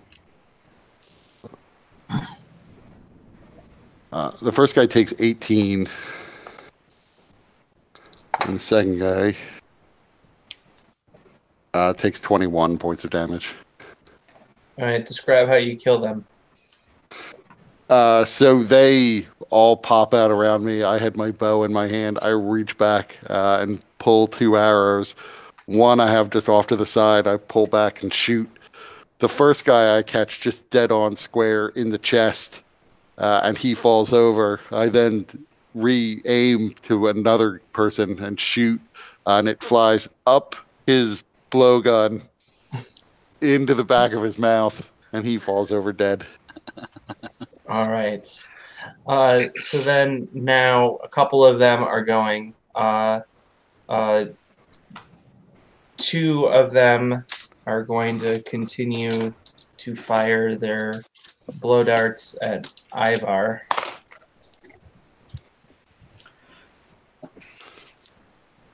Does an 18 or a 17 hit you? Nope. All right. So they both miss. They go wide. And then one of these individuals runs up to Omerta. Now, this person... Can he see me? Oh, no. You're invisible. Shoot. Okay. Let me make note of that.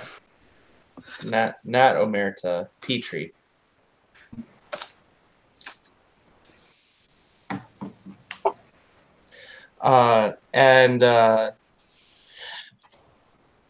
Petrie, you notice that this person, their eyes are wild. Their mouth is they're like foaming at the mouth. They're getting spit everywhere as they're like as they come up to you. They're and this is one of the ones that seems to have some kind of wound on their arm as they begin to slash at you with their fingers that they're using almost like claws. So he's making 2 attacks. Does an 18 hit you? Yep. All right.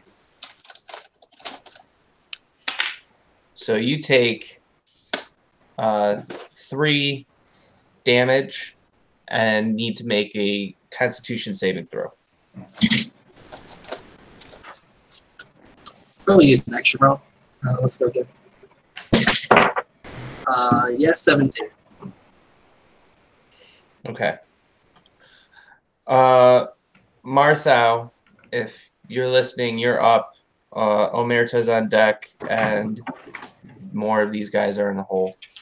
So what are these creatures exactly again? They seem to be a mix of humans, elves, half-elves, dwarves, and shifters. Okay. Not many dwarves, maybe 1 or 2. Mostly humans, elves, half-elves, and shifters. Are they bunched together or are they surrounding us? They're kind of surrounding you. They're coming from all directions. At least a dozen that you can see right now, but who knows what the true numbers are.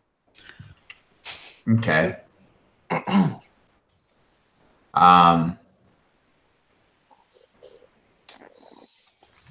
I'm going to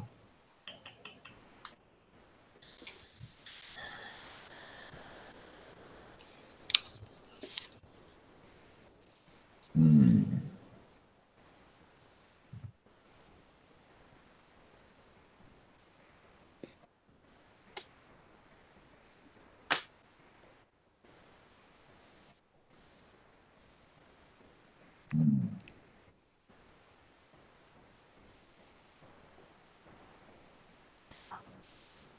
See, I don't think I have any like radius moves.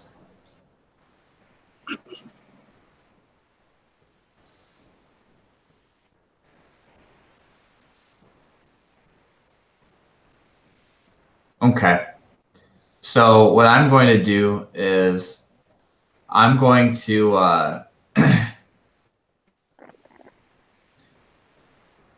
I'm going to cast.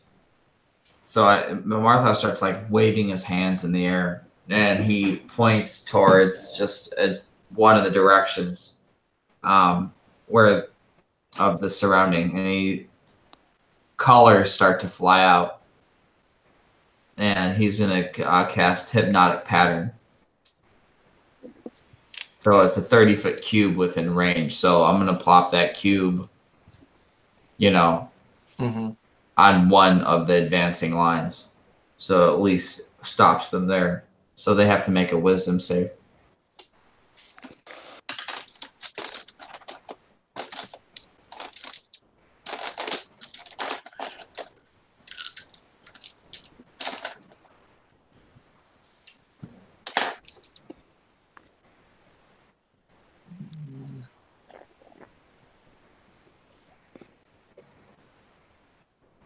Wisdom save, eh?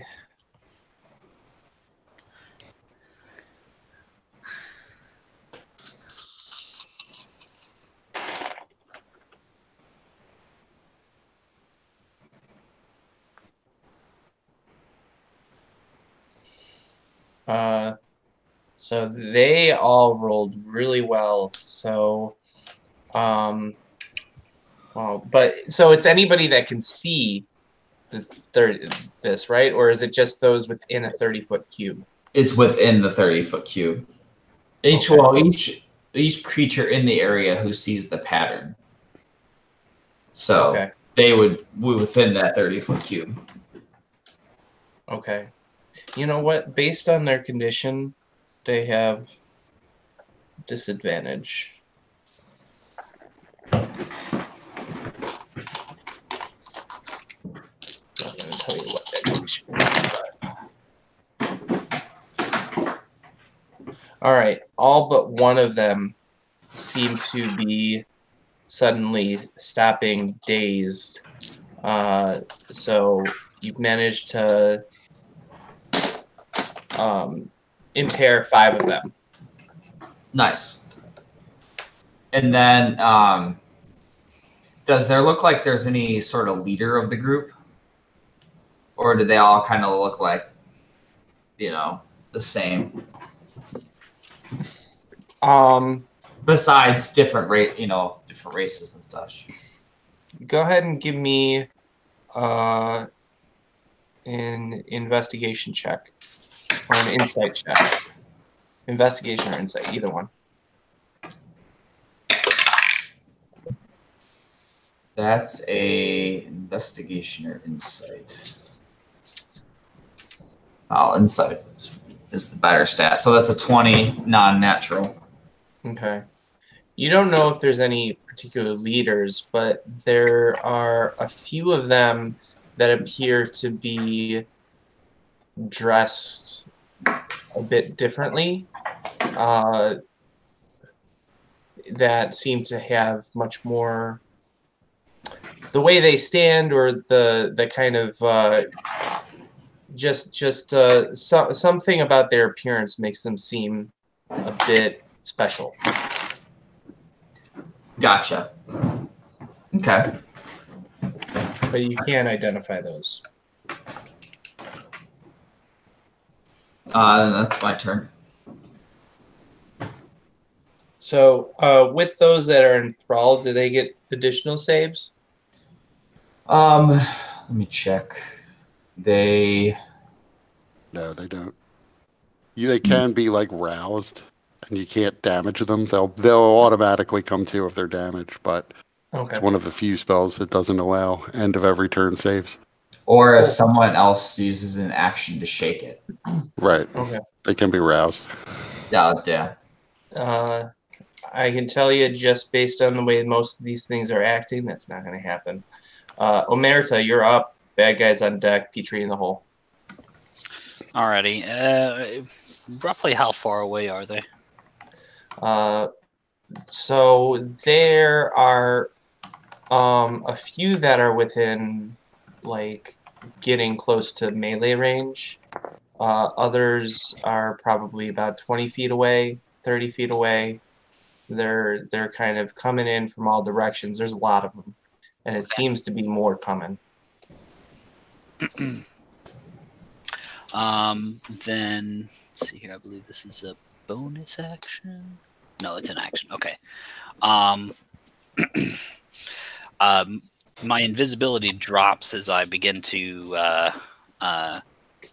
chant quietly to myself a little arcane words, I guess, and sort of shadow begins to sort of rise off of me, and as I exude an aura of loathing, those who gaze upon my magnificence feel deeply inadequate. Creatures who begin their turn in the aura, 30 feet, who do not take precautions to avert their eyes, suffer a penalty to their attack rolls equal to my charisma modifier, which is 5. Okay, do they make a save against that? Nope. Okay. It's kind of like Umber Hulk sort of thing. Is if they don't avert their eyes, they're subject to it. Okay. So 30-foot radius from you. Mm-hmm. There's quite a few. We're gonna say.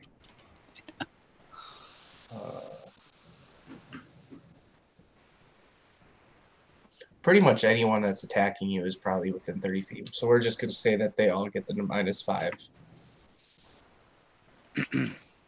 And I'll draw out my rapier, very fancy looking hilt.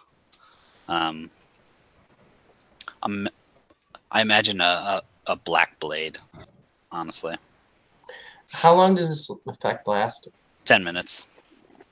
Okay. It's concentration. Okay. That's why my invisibility fell. That's another reason why the invisibility fell. Okay. And then you bring out your black blade. Yeah, and just stand there like, come on. You dare shoot at me. You'll answer for it. Okay, so you want to hold your action until some get It was an closer action then? to cast that spell, so. I thought you said it was a bonus action. I thought at first it was, but it's an action, so. Oh, okay. Okay. Alrighty. And then we have 2 that run up to Omerta. -5 on everything. Right. Neither one of them hit. And then another 2 come out from trees. One of them shoots at Ivar. The other one shoots at Omerta. Neither one of those hit. And then 2 more run up to Petrie. Both of them natural 20s.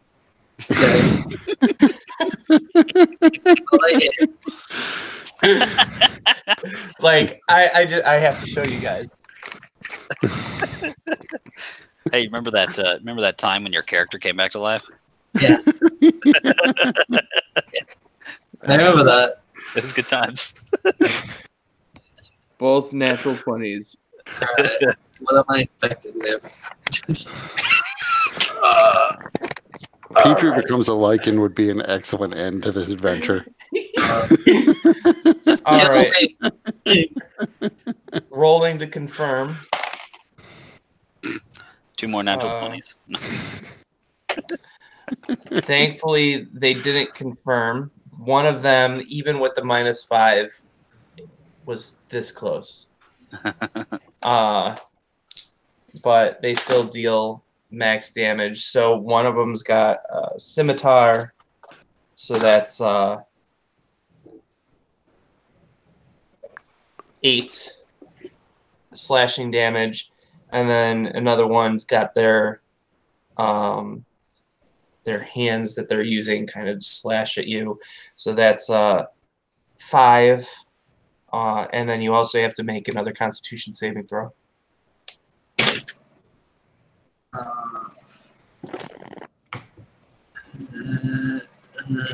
So what's the DC? I got a 10. I would probably action point that. Yeah. Yeah, you're right. How many more action points are you going to spend in the next? Yeah, you're right. Yeah, hour I'll use at another most? one. Okay, that's a 13. That should be right, I'm sure it's fine. Yeah, let's go with that. If it's You're like a braver man than I. you should be able to get rid of it, right? Yeah. Remove curse. That'll do it. You got rid of the crotch rot. It's true. I did. Yeah, that should Can't give be you worse than that. advantage. Come on, I've been back one session. What's the deal with this bloody Horus? I thought I was scar free. Now I've got 1 scar. All right. So we got that. So now it's Petrie, you're up. Monsters on deck. Ivar, you're in the hole. I don't want to fight you. I pretty much say, and I grab the one which is going which went blah, blah, blah, at my face, and I try to grapple him and pretty much try to attempt to pin him. Okay. You realize you're quickly being surrounded. Yep. Yeah, you have 3 of them on you right now. Yeah. Yeah.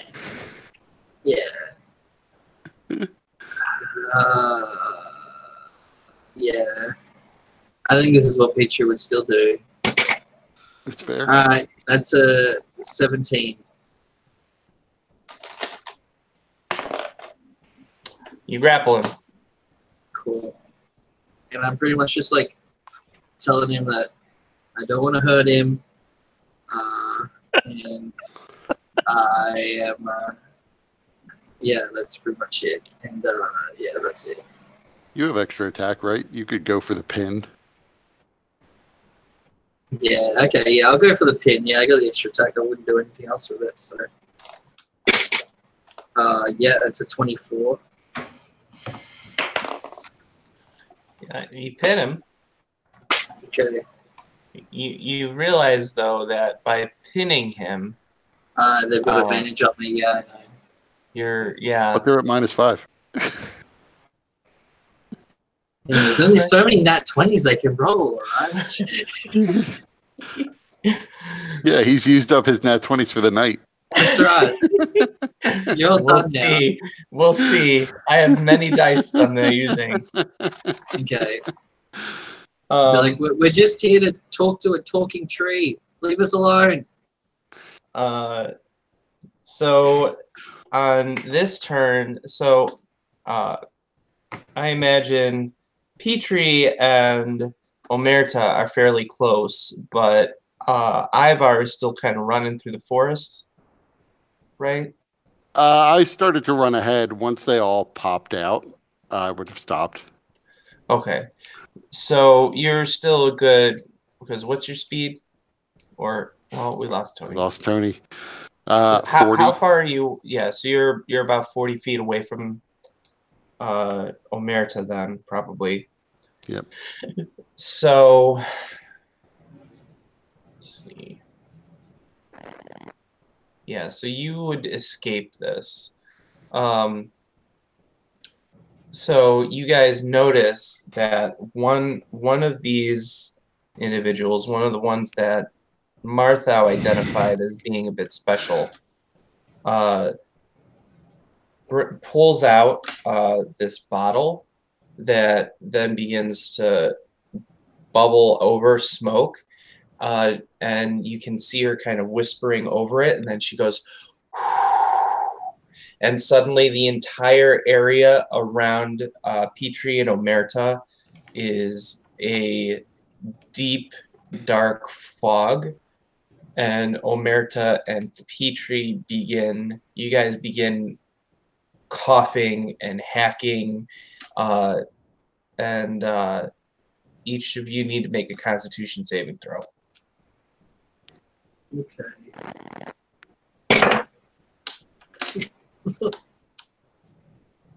There'll be another one. Do I have to make a Constitution saving throw too? Yeah, you're probably in there as well. I'm going to use my last action point. Well, my second last action point. Sorry. 21. I'll take a 15. How's that go? It's a bit more solid than a 10. Okay. And then I'll roll for Tacitus, or I mean Omerta. Yeah, he succeeds as well. So you guys are only going to take half damage.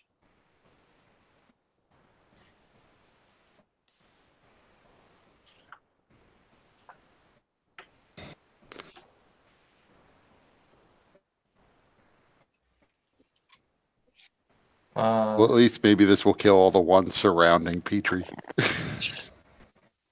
So 31 damage, so 15 damage for everybody because you saved, and it's poison damage. And also this area is considered heavily obscured.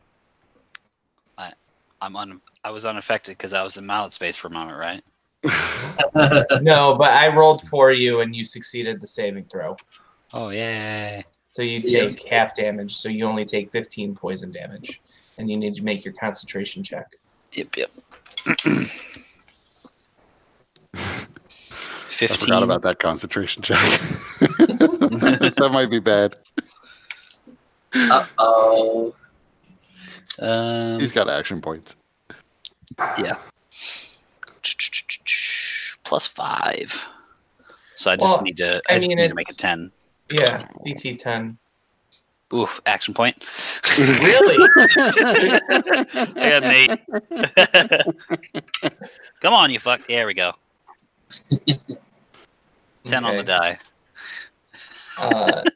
So the area is heavily obscured, but the three people around Petrie and the two individuals around Omerta, you guys can hear them hacking and coughing, and Petrie, the one that you're holding, seizes up a bit and then eventually goes limp.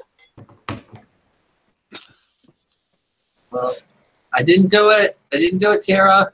Someone else did.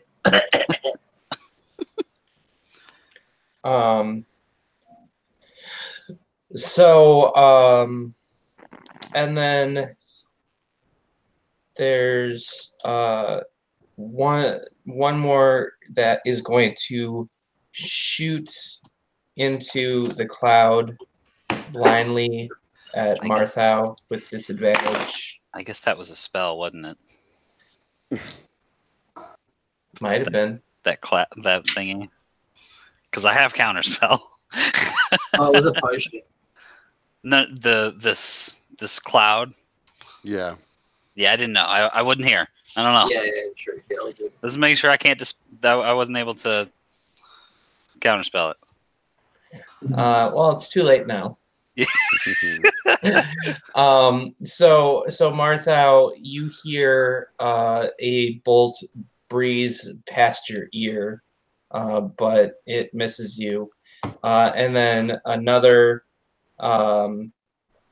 individual runs up to Ivar in his face. This one is dual wielding scimitars. And since technically, Omerta, you're in heavily obscured mist. If they're outside the cloud, they don't see you. Sure. So But they don't see still be anything in the cloud. affected? They don't see anything in the cloud. Right. Those outside of the cloud are no longer affected by your ability. Here. So I mean, because they don't need to avert their eyes because they can't even see you. I suppose we could probably rule that. Yeah. I mean, it doesn't specify that. It didn't specify. I mean, having to avert their eyes is the main thing that it specifies. So, like, Yeah. I could still be a writhing shadow in the mist. So that could be disheartening. I'm gonna roll it since it's heavily obscured. Those outside of the mist aren't affected, but it doesn't matter anyways because they're not going to be able to hit you in the mist any more effectively. And if they get within 5 feet of you, even with the heavy obscurement, technically I would say they can still see you. So It may matter to Ivar though. no, it doesn't. So this guy, he comes up with his dual wielding scimitars. 2 20s. 15, 21, and a 21. 21's hit. All right.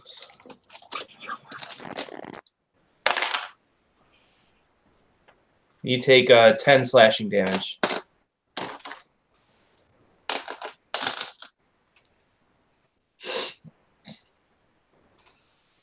Ivar, you're up. More monsters on deck. Martha in the hole. So, all the people in the cloud, I realize, can't see me anyway. So, Ivar drops the bow and pulls his gnome hook hammer from his belt and is going to first, he's going to strike the guy who's right in front of him. And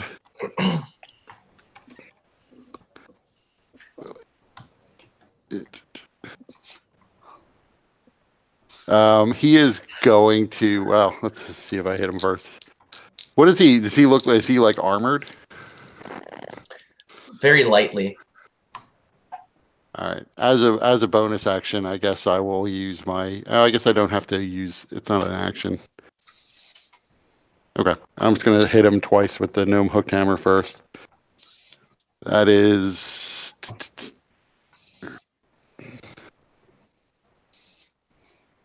25 and 20.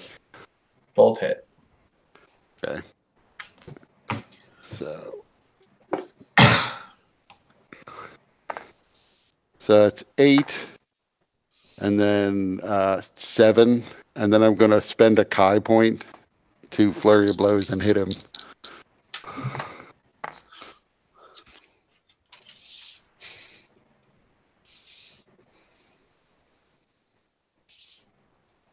That is a 19 and a 27.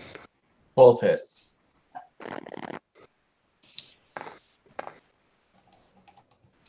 And that's 11 and 8 more. Go ahead and describe how you kill him. So having dropped my bow and pulled my gnome hook hammer, I strike him twice. And then as he's reeling from those 2 blows, I hit him in the stomach, which causes him to reel over. And then I punch upward with the palm of my hand, driving the bridge of his nose up and into his brain. Well done. And then I look back to make sure that they haven't stumbled out of the crowd to see that. No, nobody stumbled out of the cloud yet. So that's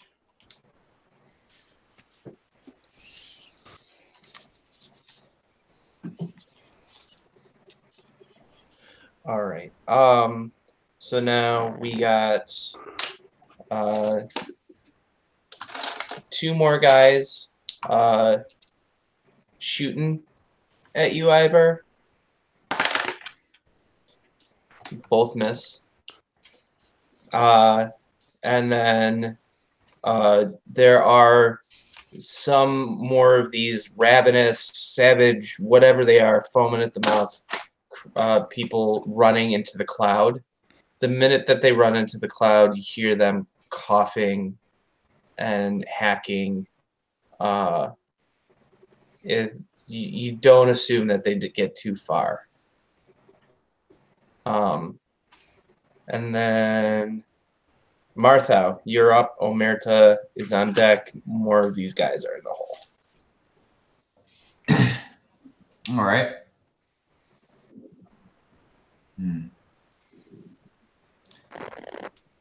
So where did this cloud come from?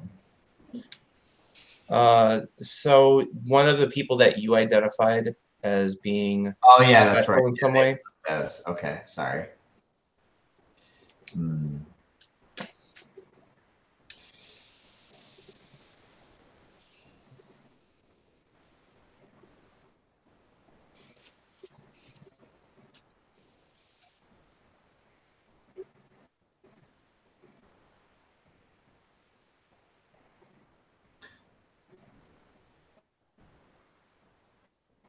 So I'm going to cast at that person that I identified. I'm going to cast a level 4 Chaos Bolt.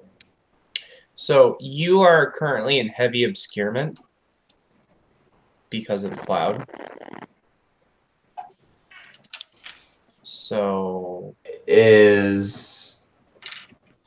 Can you get rid of the cloud, man? I don't have control of the wind. this is something I need to include in my DM cheat sheets. All right. What exactly does obscurement, heavy obscurement? Heavy obscurement is the equivalent of blindness. Like you can't see what's in front of your face. Okay. Okay. That's what I thought. So then you wouldn't even have line of sight Makes sense. to cast.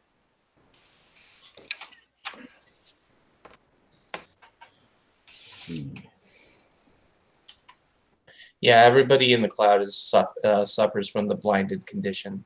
Also, you need to make another saving throw. Constitution? Yes. That's an 18. Okay, so you take half of this.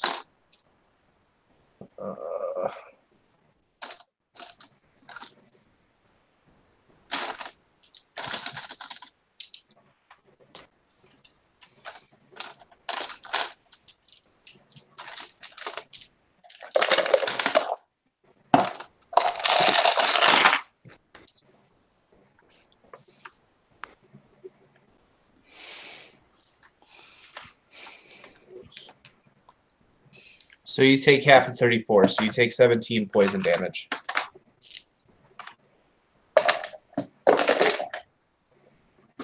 Okay.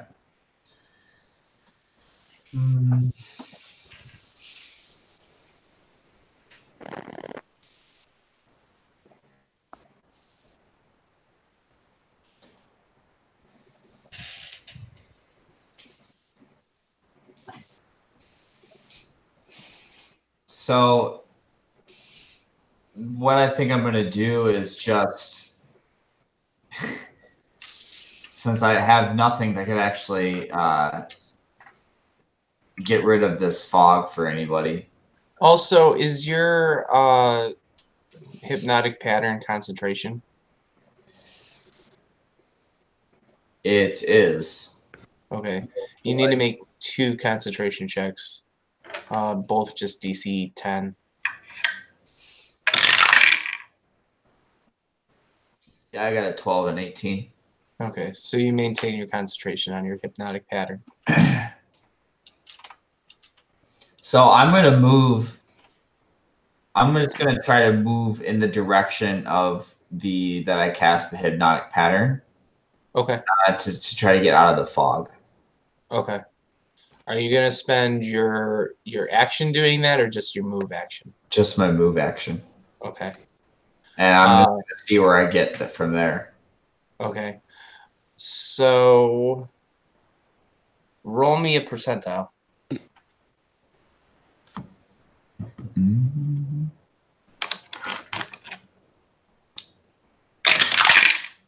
72.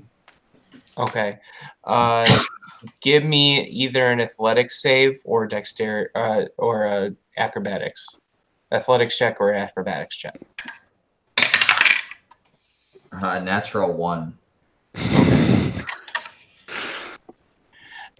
So the direction that you're moving, you actually trip over the body of one of these people that tried to enter the cloud, and you land prone, and it knocks the wind out of you, forcing you to take a big old gulp of this toxic cloud. So you need to make another saving throw. It's a 12. Okay. So you don't save. And, ooh, this is...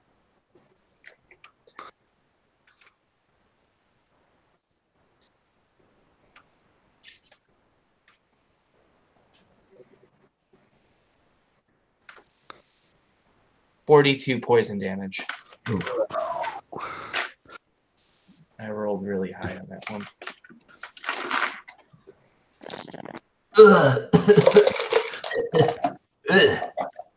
And you have to make another save to see if your hypnotic pattern breaks. Oh, yeah. DC 21.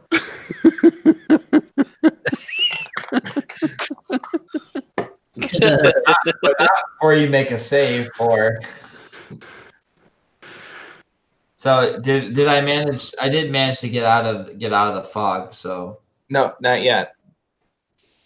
You're still in the fog, but we'll hold on to that in a second. But you need to make another concentration check to maintain your hypnotic pattern. 14. Okay, so you lose your hypnotic pattern because you have to roll half of the damage or 10, whichever is higher. So half of this damage is 21. And then, so you moved 10 feet, and then that's when you fell prone. So you half of your movement is still needing to stand, and then you can move whatever you have left. And if you want to move more, because you still have your action and a bonus action. So I'm gonna use the rest of my action then to sprint and move an extra 30 feet. Okay. So you finally get out of the cloud, and you see a number of more combatants, as well as the ones that were affected by your hypnotic pattern. They're starting to kind of break out of it. Anything else that you wanted to do? No, that's it. Okay. Omerta, you're up. Then bad guys on deck, Petrie in the hole. All right. Oh, first, before you do anything, Constitution save. Already?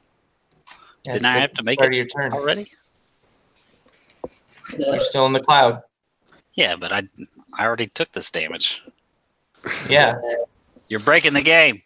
I'm not breaking the game.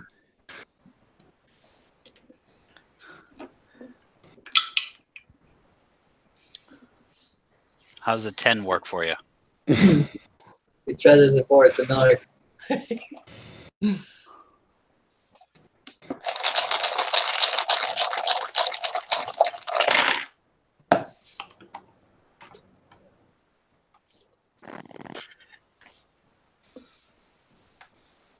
I rolled another 42.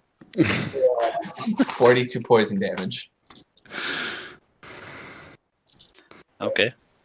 And then another concentration check for your ability.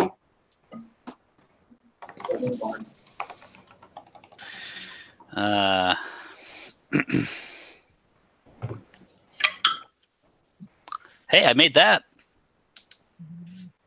24. Nice.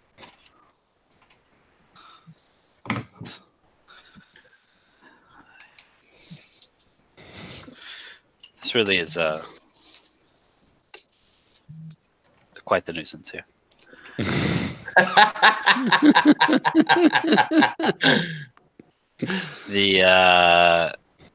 Were there still people around me? There were, but as far as you can tell, they've fallen over dead. Okay, good. Could I tell where this shit was thrown from? In this time, you're probably too disoriented to be able to know exactly. You probably guess the general direction. Well, I'm going to click my heels together and double my speed, and I'm going to run in that direction. Okay. The first motherfucker I see that is not in this cloud is going to get hit. Roll me a percentile. Because the first person you could hit could be Marvel. Percentile 98. All right. Give me either an athletics or acrobatics check. Jesus fucking Christ.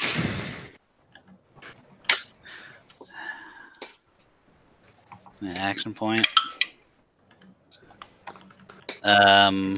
14. Okay, so there are several dead bodies that you could have potentially tripped over, but you're able to make it and get out of the cloud. Alrighty. And fairly quickly, you are able to make it to one of these frothy-mouthed individuals. Is probably one of the closer people that you encounter. Alrighty. Let me double check here because I think this might be bonus action. It sure is. All right. I'm gonna quickly cast my interdict iteritas. Basically, place a seal on every enemy within 30 feet. This does not use any of my seals. Okay. Just because. And then so the guy that I just approached, I punch. Not punch, but I poke with my rapier very hard. Okay. My dice. We'll see very hard. I don't know. Jesus fucking Christ. Action point.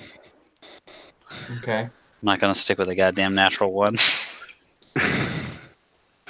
You stumble back into the fog. That's much better. 23 to hit. It hits. We have this is what damage is this? Yeah. 8, 7, 9, 9 damage to the creature. Okay. Describe how you kill it. Yeah. As I come out and I cast the spell, which probably nobody really sees. That's in the cloud, but The effects of which nobody actually can see except for me. But like right on his chest, there's like this seal that's slightly spinning, and whenever I jab my rapier, it goes right into his that right in the middle of that seal.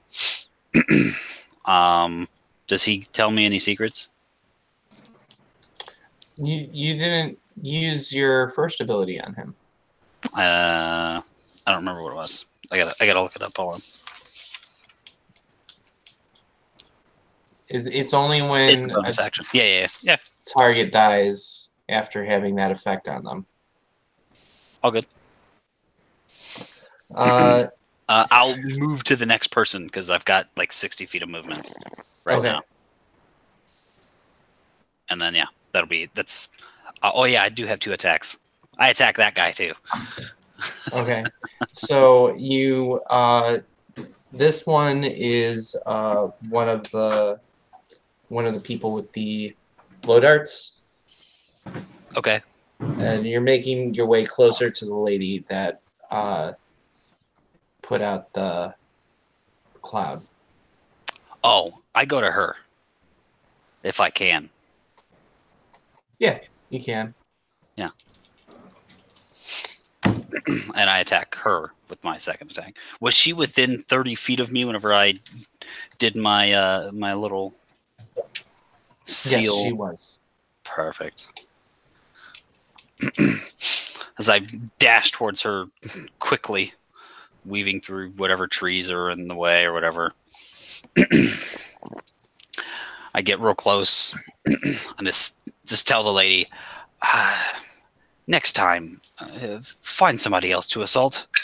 And I stab at her. What the fuck? A natural one. Whatever. Roll it again. Natural 3. Oof. Plus 7. Roll percentile. Does a 10 not hit her? Come on now. 57.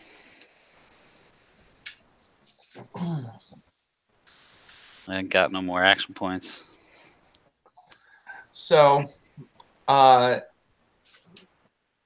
she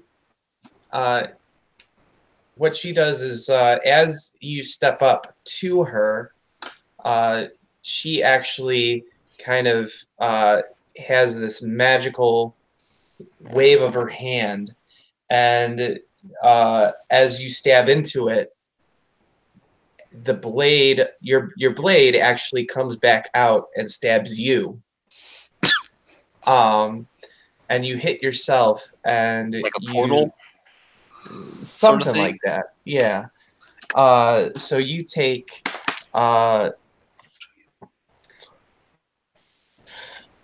6 damage, and you are bleeding. And you're going to continue to take bleed damage at the start of your turn until you're either magically healed or somebody takes an action to do a medicine check. Okay. I feel like there should be more. Sorry. And since you took damage, roll a concentration check. Man, our turns are brutal in this fight. Marthal nearly died on his turn. Yeah, our own fucking turns are killing us. I 17 on the die, so Okay. I don't have to do the math there. Yeah, that's fine. All right. So now there are 2 guys with blow darts that are shooting at Omerta. They see him, so clearly they're taking this -5. They can avert their eyes and roll a disadvantage. -5 is essentially disadvantage. So neither one of them hit. Then more people are running into this cloud and just expiring. Fuck. And then there's another person that is clad a little bit differently off on the other side from the one that cast the cloud. And that one looks at Ivar and does this thing and like goes like this. And then suddenly one of the trees next to Ivar spring out like a hand from the tree and go to grab Ivar. Does he appear to be casting a spell? It's on the other side from where you are, though. The cloud is between you and him. Yeah. Yeah. Maybe I don't see it. Right. Totally up to you. So, yeah, you don't see it, and even so, what's the range of counterspell? 90 feet. Okay. It's pretty crazy. So potentially, you could. I think you have but- to see the target, though, to cast the You spell. have to, yeah, you have to see the spell being cast. So Yeah, and it's not clear from where you are. So Ivar. it's 60 feet, but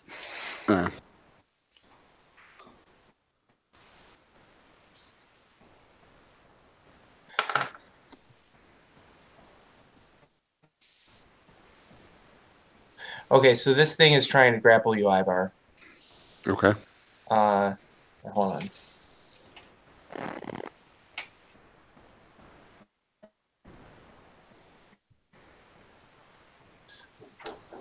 Okay. Does it include... Okay, so give me an athletics check.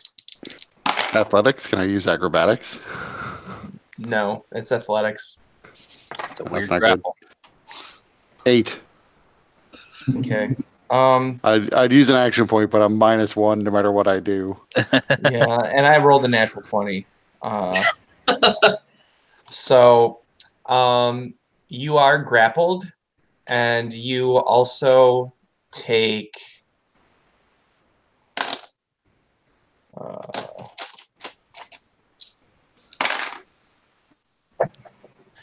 12 bludgeoning damage.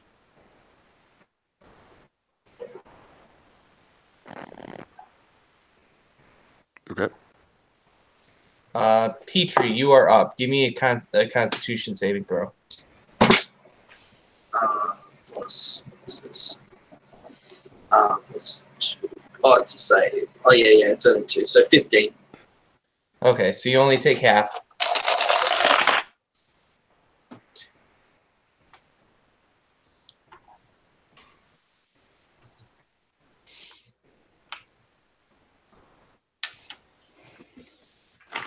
$29, so 14 poison damage. Oh, mother.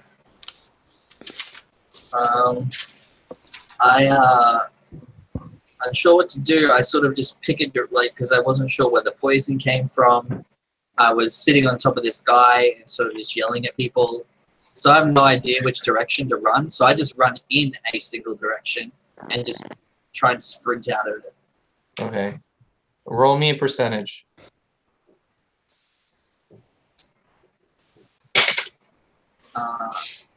90. 90? 90. Okay. Give me athletics or acrobatics. I'll give you athletics. Trip over some bodies. 19. Okay, so you managed to avoid tripping over bodies, and you're able to get out of the cloud. So you probably have needed about 20 feet of movement to get out of the cloud. Right.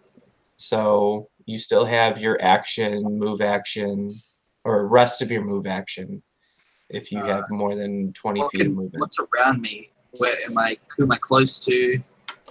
What's the view? So from where you exited, you probably are not too far away from Omerta and the person that Omerta is attacking. I would come out and I'd be like, there's no saving these creatures, and I would charge towards the person Omerta is fighting. I use my charge attack. Okay. So that you move as you use your dash action, and then you can use your bonus action to make an attack, right? Yeah, that's what it is. Okay. Yeah. So I use my action to dash and the bonus action to do the attack. Okay. So I do. So you do 1d8 plus 10. I've got to hit first. Right. Yeah. So But I if got you do 18 to hit. Yeah. So that hits.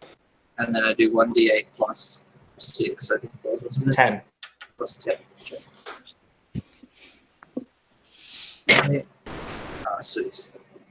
So I got 16, and then I also add my what's it called?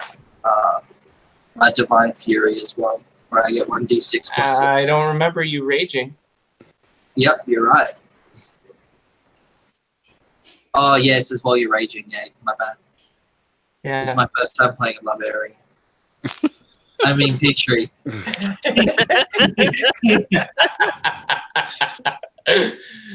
Yeah, you need a bonus action to rage. Yeah, I realized that when I used my bonus action. So yeah, I do that. I did 16 points of damage. Okay.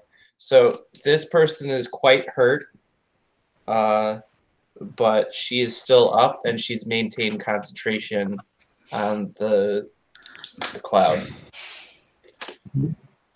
And then, what's that? Concentration.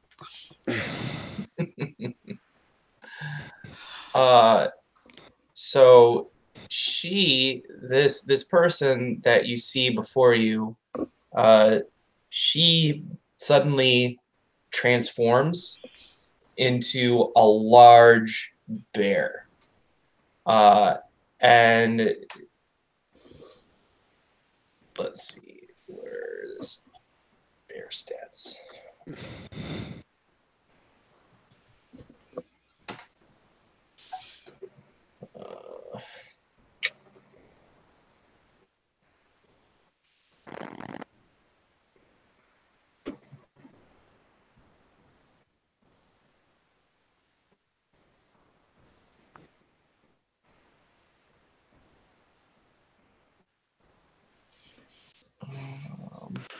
So yeah, so she is gonna make a bite attack on Omerta. Try and bite Omerta. 19? Nope. Okay. If it weren't for that -5, she would have got you and then some. But then and then she's gonna claw at Petrie. 16? Ooh, that's my number. Alright. So she deals 9 slashing damage to Petrie. Ooh. And then a couple of people run up to Petrie and Omerta. Both of them are actually wielding scimitars.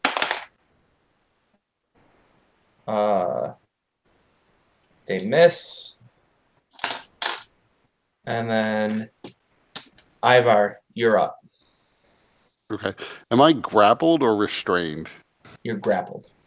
Okay. And do I have a sense, can I try to wiggle my way out of this, or am I going to have to actually use athletics to get out of it?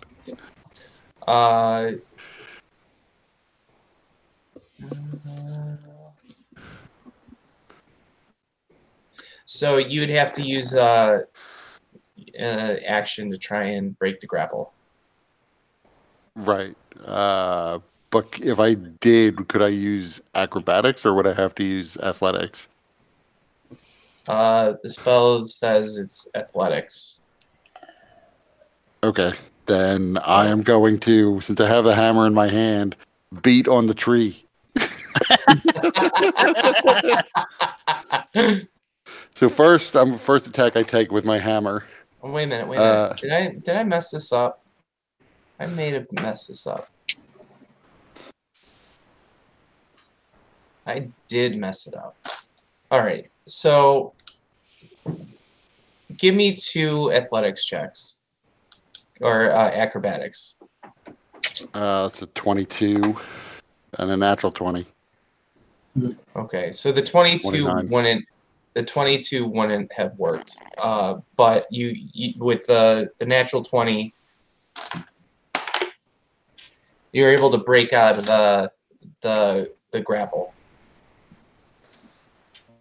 Sorry, I read it wrong. I was looking at another section. I'm using Big B's hand for this. Yeah, I just assumed it was something like that. Yeah.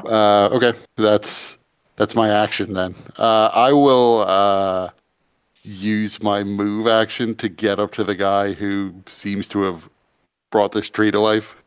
Okay. So that's my turn. Okay. All right. Now we got some of the other guys going. So we got one person shooting a blow dart at Petrie. Miss. Another person shooting a blow dart at Omerta. Miss. And then Marthau, you just see him unleashing some magic and killing some fools. Omerta, you're up.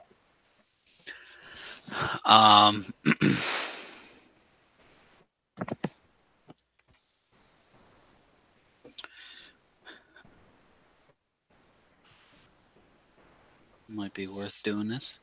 All the enemies that I can see around me, they all have their seals on them still. Mm-hmm. Alrighty.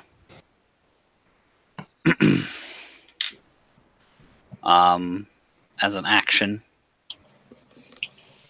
I brandish a piece of brimstone as I perform various somatic movements and essentially whisper them all ultimatums. They all have to make charisma saves.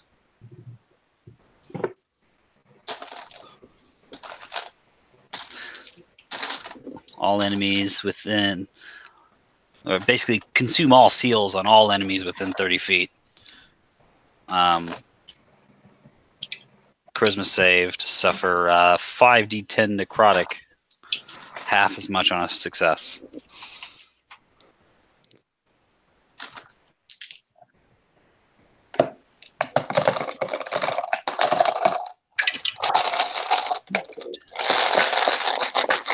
What's the DC?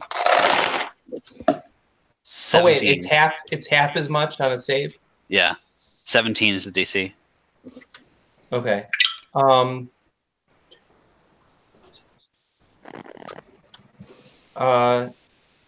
12. Describe how 12 of these guys just up and die.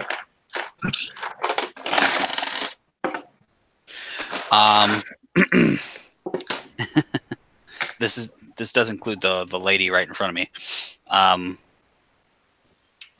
No, what happens with the lady is the bear, you see it kind of burn away, and then the lady returns to her natural form.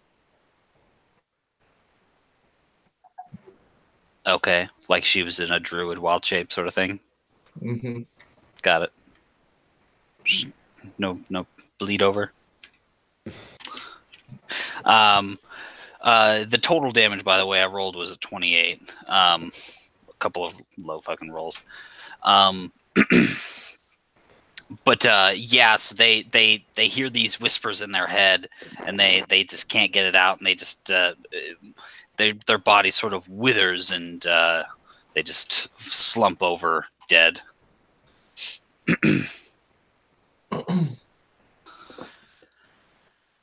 And yeah, I will just take a bonus action to apply one to her. Okay. Just a single seal to her. One of my regular ones. All right. So, other than her, every person that you had a seal on died. Efficiency. All right. So now it's the guy that had the forceful hand on Ivar is going, and so let's see. Does this thing have a speed?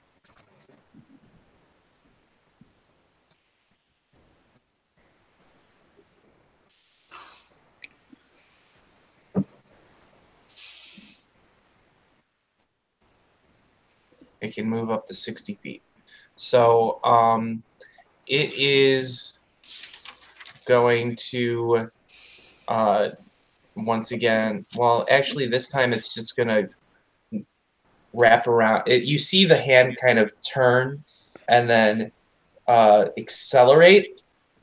And then actually it's because this guy is a little afraid of you. So he's going to put it between you and him to give him half cover. And then he's going to use that opportunity to run. But he's not running away. So he's running, even though he's got half cover, you still have an opportunity attack that you can use. Okay. That is a 23. Okay, that's a hit. Okay, then I'm going to use the Stone Vice Strike and spend a superiority die. He has to make a DC 17 strength save. Rolled an 18. Okay, so then his speed is not reduced to 0, but he still takes 16 damage from the strike. Okay. So he is not around and dazed for a minute, but he's still stumbling and running straight to the fog cloud, where you hear him begin to cough and expire. It was an interesting choice on his part.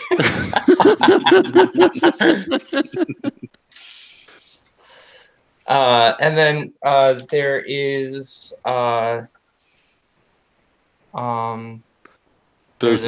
does the tree snap back into its old position? The hand that was blocking me from him? It does, yes, actually.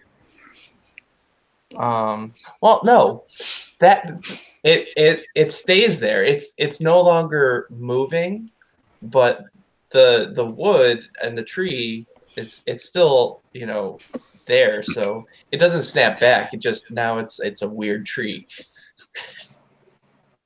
Okay. And then there's two guys that are shooting their blow darts at Omerta.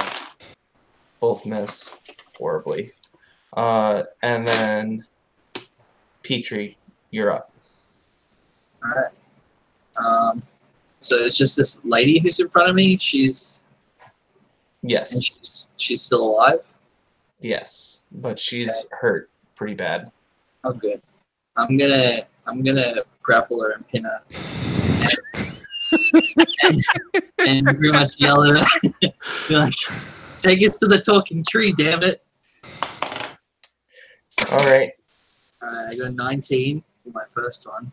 Okay. She rolled a natural 20. Oh boy. Alright, we're gonna go again. Okay. Can I ask you why you didn't rage first? Because I'm Petrie and I have no Okay. brain. And I also don't know how to play this character. Because you would have had advantage. Yeah, I bet. I bet I would have. Yeah. Alright, here we go. He's And- trying to win her over. He can't do that in a rage. Plus 2. So that's 20, not natural. All right. So you grapple her. Okay. Yeah, and that's what I do. Okay. While yelling Yeah. at her, take us to a talking tree. All right. So now it's her turn, and she uses her action to shapeshift into a small bird and fly out of your hands, and then also flies directly. Can I use an action point to like grab her? My last action point, because you made me use 3 on Constitution saves.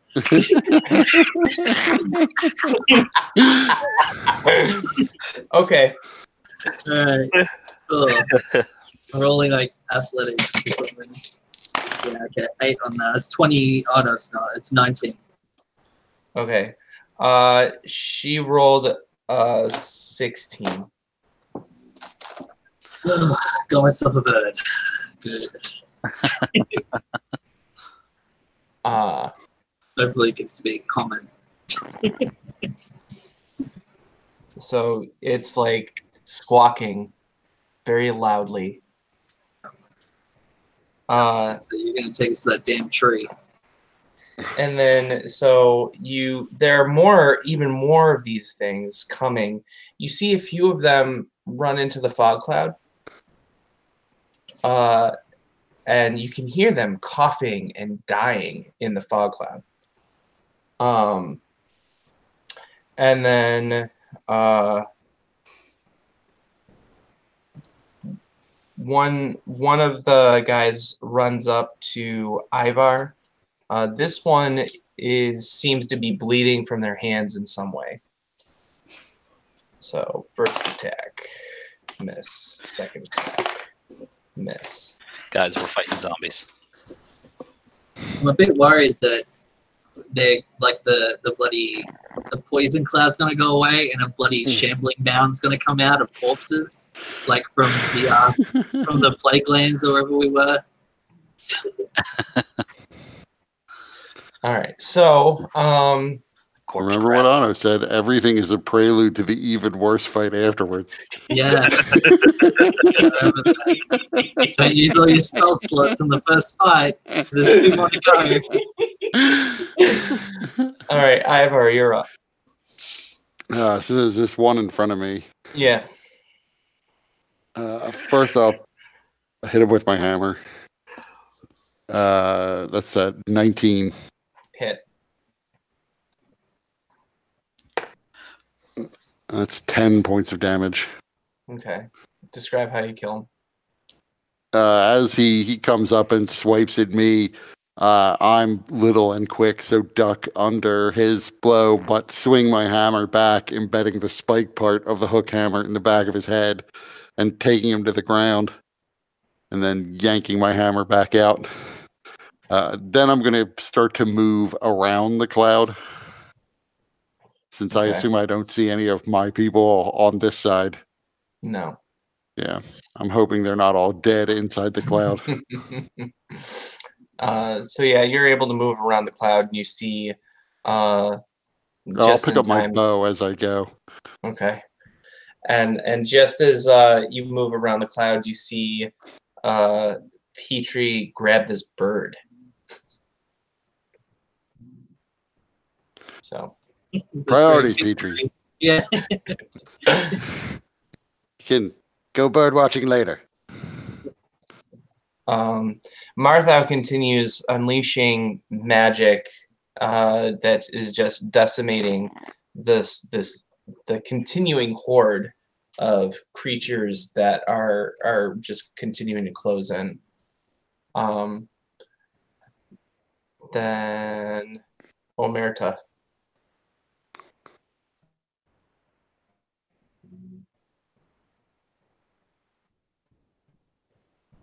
So there's more shit coming? Not much more. I mean, you guys have killed like dozens of these guys.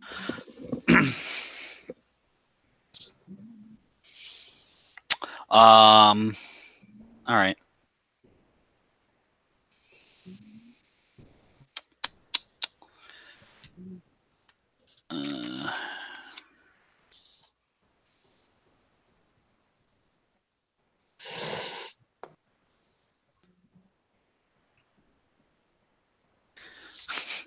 Then yeah, I'll just look to Petrie, who's holding the bird lady, and just say, keep a good hold on that now, as I do a cure wounds on myself.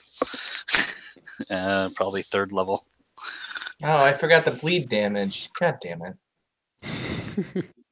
There's at least one round.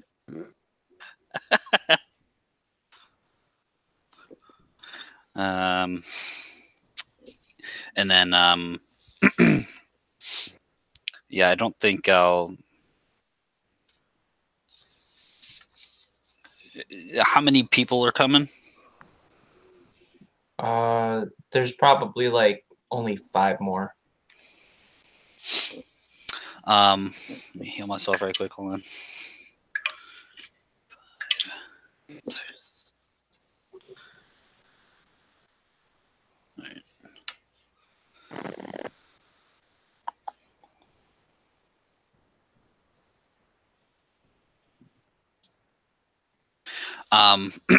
I'll step towards them.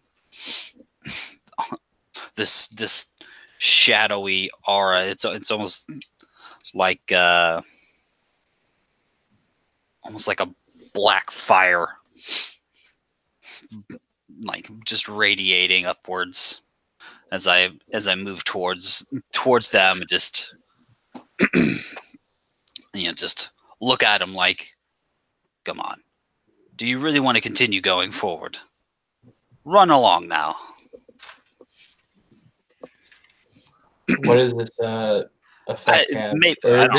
Is it just maybe you it'll continuing your... Yeah, I don't know. Maybe it'll scare them away. Maybe it's an intimidation or something. Okay.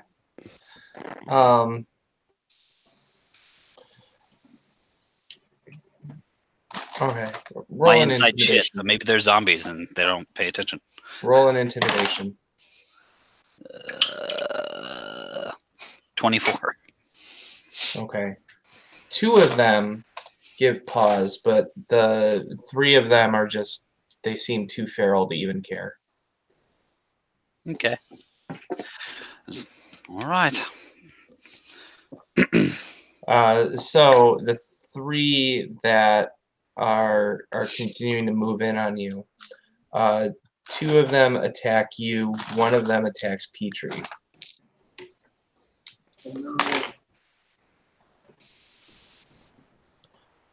Unfortunately, they both miss, and then Petrie misses. I'm never getting rid of this spell. And then the 2 of them from in the distance, though, that decided to give pause, they instead used their blow darts, both of them directing it at Omerta. Both miss. Of course. Sure. All right, Petrie. So there's 1 in melee range of me, and I have a bird in my hands. So You have 3 in melee range because you're right next to Omerta. oh boy. Let's But you can't. You're wielding a shield and a sword. yeah. Right? So I assume you had to drop one of those to grab the bird. Yeah, I would have dropped probably both of them. So I would have in my hands. Okay. It's only a little bird, yeah. But then let's use a hypothetical. Let's say if I get attacked, would there be a chance of me releasing the bird? No. Okay, cool. Well, in that case, I'm just going to run out of melee range of all of them and run over to Ivar. Okay. You're going to take 3 attacks of opportunity. Yeah. I mean, if you're not using your action, you could disengage and run. But I don't know how to play the game at all now.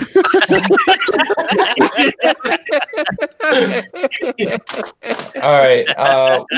One of them hit. This one is another one with the bloody hands. So you take 3 slashing damage, and then also give me a Constitution save. You made me run out of action points on bloody Constitution saves. Okay, how's a 12 look? Am I diseased? Have cancer? I mean, you'll find out, won't you? Yeah, I've got two levels of cancer, I think.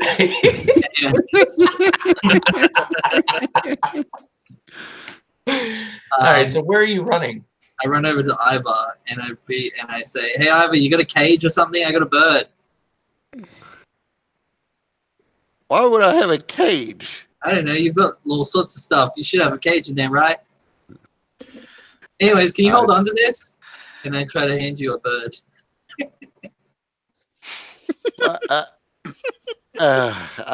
I try to take the bird. Thank you. And I pull a javelin out of my pack, and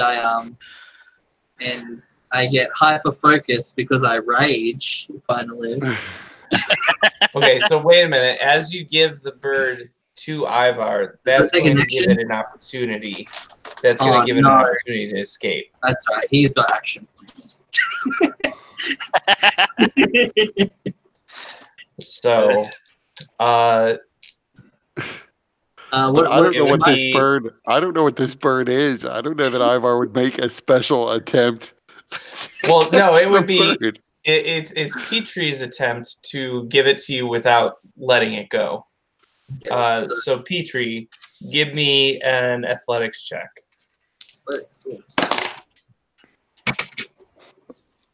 Okay, 23. Okay, so you're able to give it to Ivar. Thanks, Ivar. Bye. And I turn around and start throwing javelins. So I'm going to throw one at whoever is nearby. And that's a 12, so does that not hit? That's the first miss that you guys have made. What? And I go again, throw another one. And that's a even lower. That's a 4. Oh, actually, no, it's not, because I got like more pluses than that. That's a 6. Okay. Yeah. Wait. Was that a natural 1? No, it's a 2. Okay. Yeah. I'm pretty sure I got +4. Yes. All right. 6. So, anything else you got going? Nope. I just miss all my attacks and give my bird away. The end. Okay. So the bird, it's the bird's turn now. The bird is going to turn back into a person. So first indication it's not just a bird.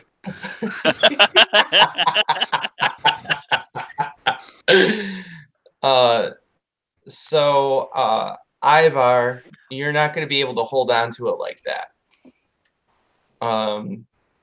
But because of what you can do, you can use a reaction to try and keep hold of it. So it'll be opposed athletics checks. This will be good. I am actually going to use an action point to correct that 4 that I rolled. I'm going to use an action point to correct that 4 that I rolled. It's a 17. All right. You managed to actually grab onto her.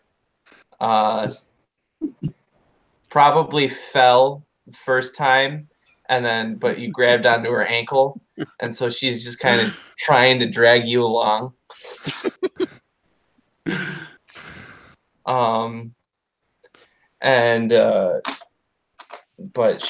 that was a bonus action to change back for her. So she is going to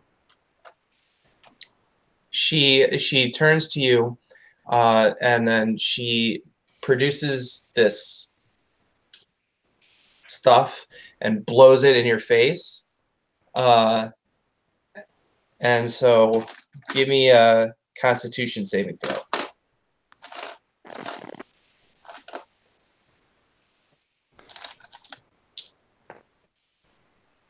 I'm going to have to use another action point. 10 isn't going to cut it, I'm sure. 16. Okay. So you managed to avoid her use of the poison spray cantrip.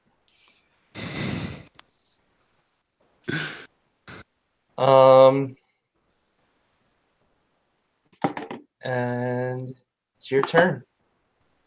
Okay. So I've got her grappled by like the ankle. So I am going to, as I have her grappled by the ankle, I assume using my arms, I am actually going to, I don't know who's around who can see me, maybe Petrie, but I like to think he's facing away, as I sort of flip over and kick her in the face twice with my tiny legs while still holding on to her legs. She like bends down. Where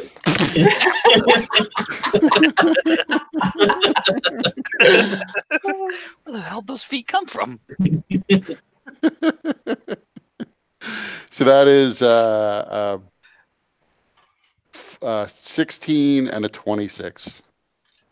Okay, both hit. See that fight between Austin Powers and Mini-Me? Yeah, so that's 10 points of damage from the first strike and 11 from the second.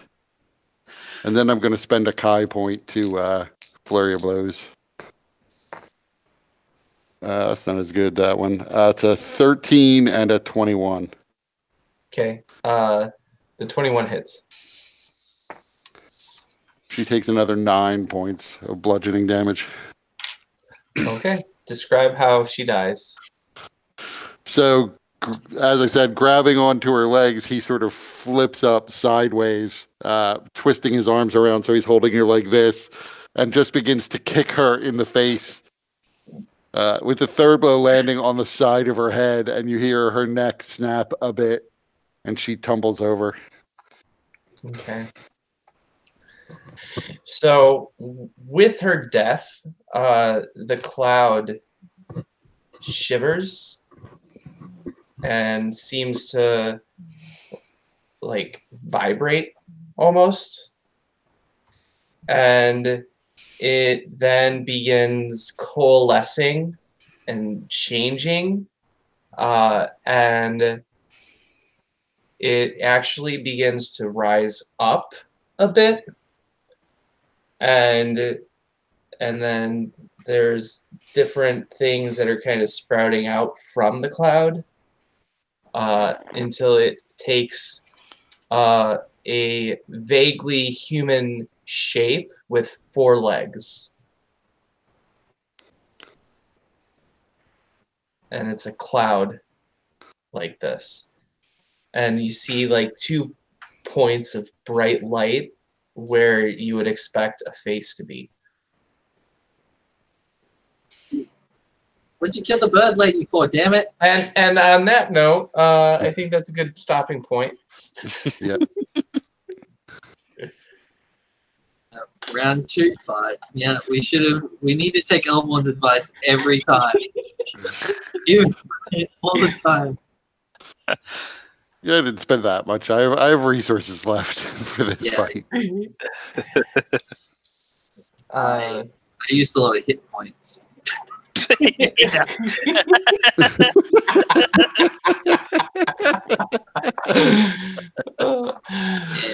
all my action points, but that's okay. I get them back. What were people's thoughts about the session? Need to learn how to play barbarian. I had fun. I liked it. I'm not exactly sure. Actually, I am concerned about the fight at the end, there is a small chance, I realized at the beginning, that these people are actually tied to Olean, and so we're gonna have to answer for all these people we killed in the forest. But they did attack us first. They hit us. Yeah, that's true. Fuck them. I gave them a chance. And I like to think that maybe they're connected to the sickness that's going around up here. But who knows? Yeah, maybe things will be revealed next session. Maybe not. I really have no idea what the cloud form is. Some living spell. I hope not. Yeah. That's ridiculous. Yeah, to be honest, I'm not sure what it is either. I just thought it was a really cool idea as this thing was developing, so I was like, yeah, we're gonna go with it. It's like a living spell with like his cloud giant template.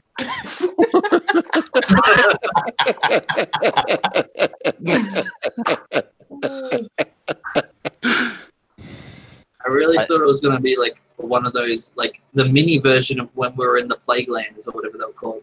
The Mournlands, Mournland? sorry. Yeah, like a mini version of like the corpse monsters. Oh yeah, yeah. You Well, I notice mean- that as the smoke monster kind of lifts off the ground, you see bodies and bodies and bodies littered where that cloud originally was.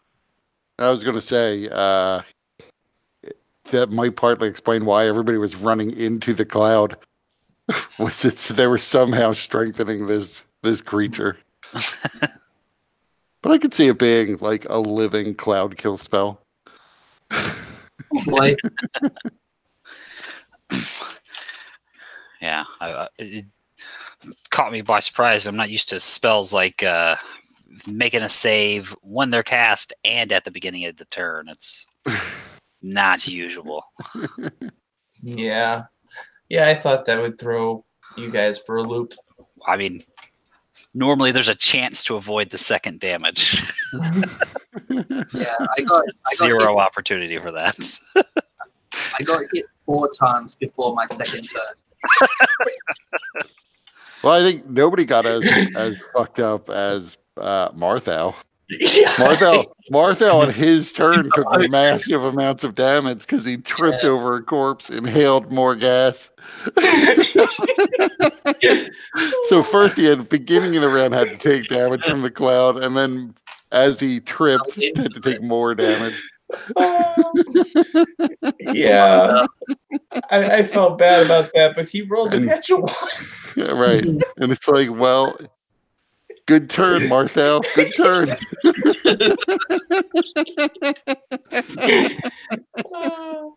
I think we'll be okay as long as we just focus on letting them go.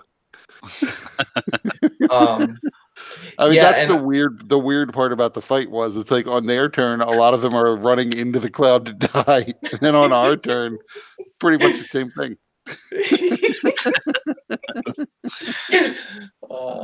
I was also with the Big B's hand. The next thing I was going to attempt to do was put you in the cloud, Kurt. That would make sense. Unfortunately, that didn't happen. But Alright, wow. Straight back into it, huh?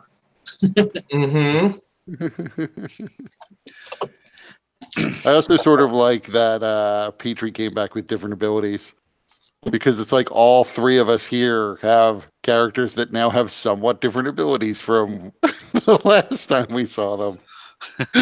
yeah, it's almost like it's a whole new group. It is. There was certainly, I mean, it's not just Brendan. There was a moment for me when I'm like, wait, how the hell do I do this?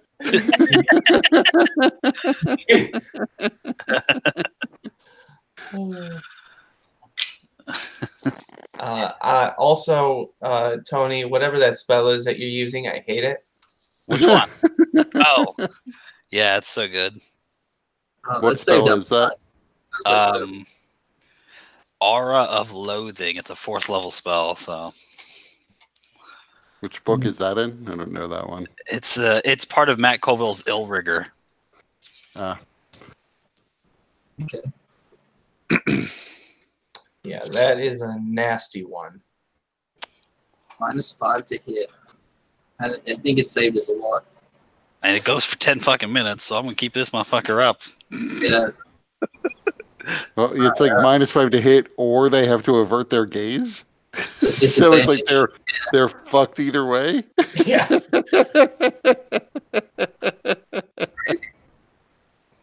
And these guys definitely wouldn't be thinking, oh, let me avert my gaze. I mean, they're running into a cloud kill willingly. So. All right, I have to run. Yeah. Yep. Talk See to you you later, later. guys.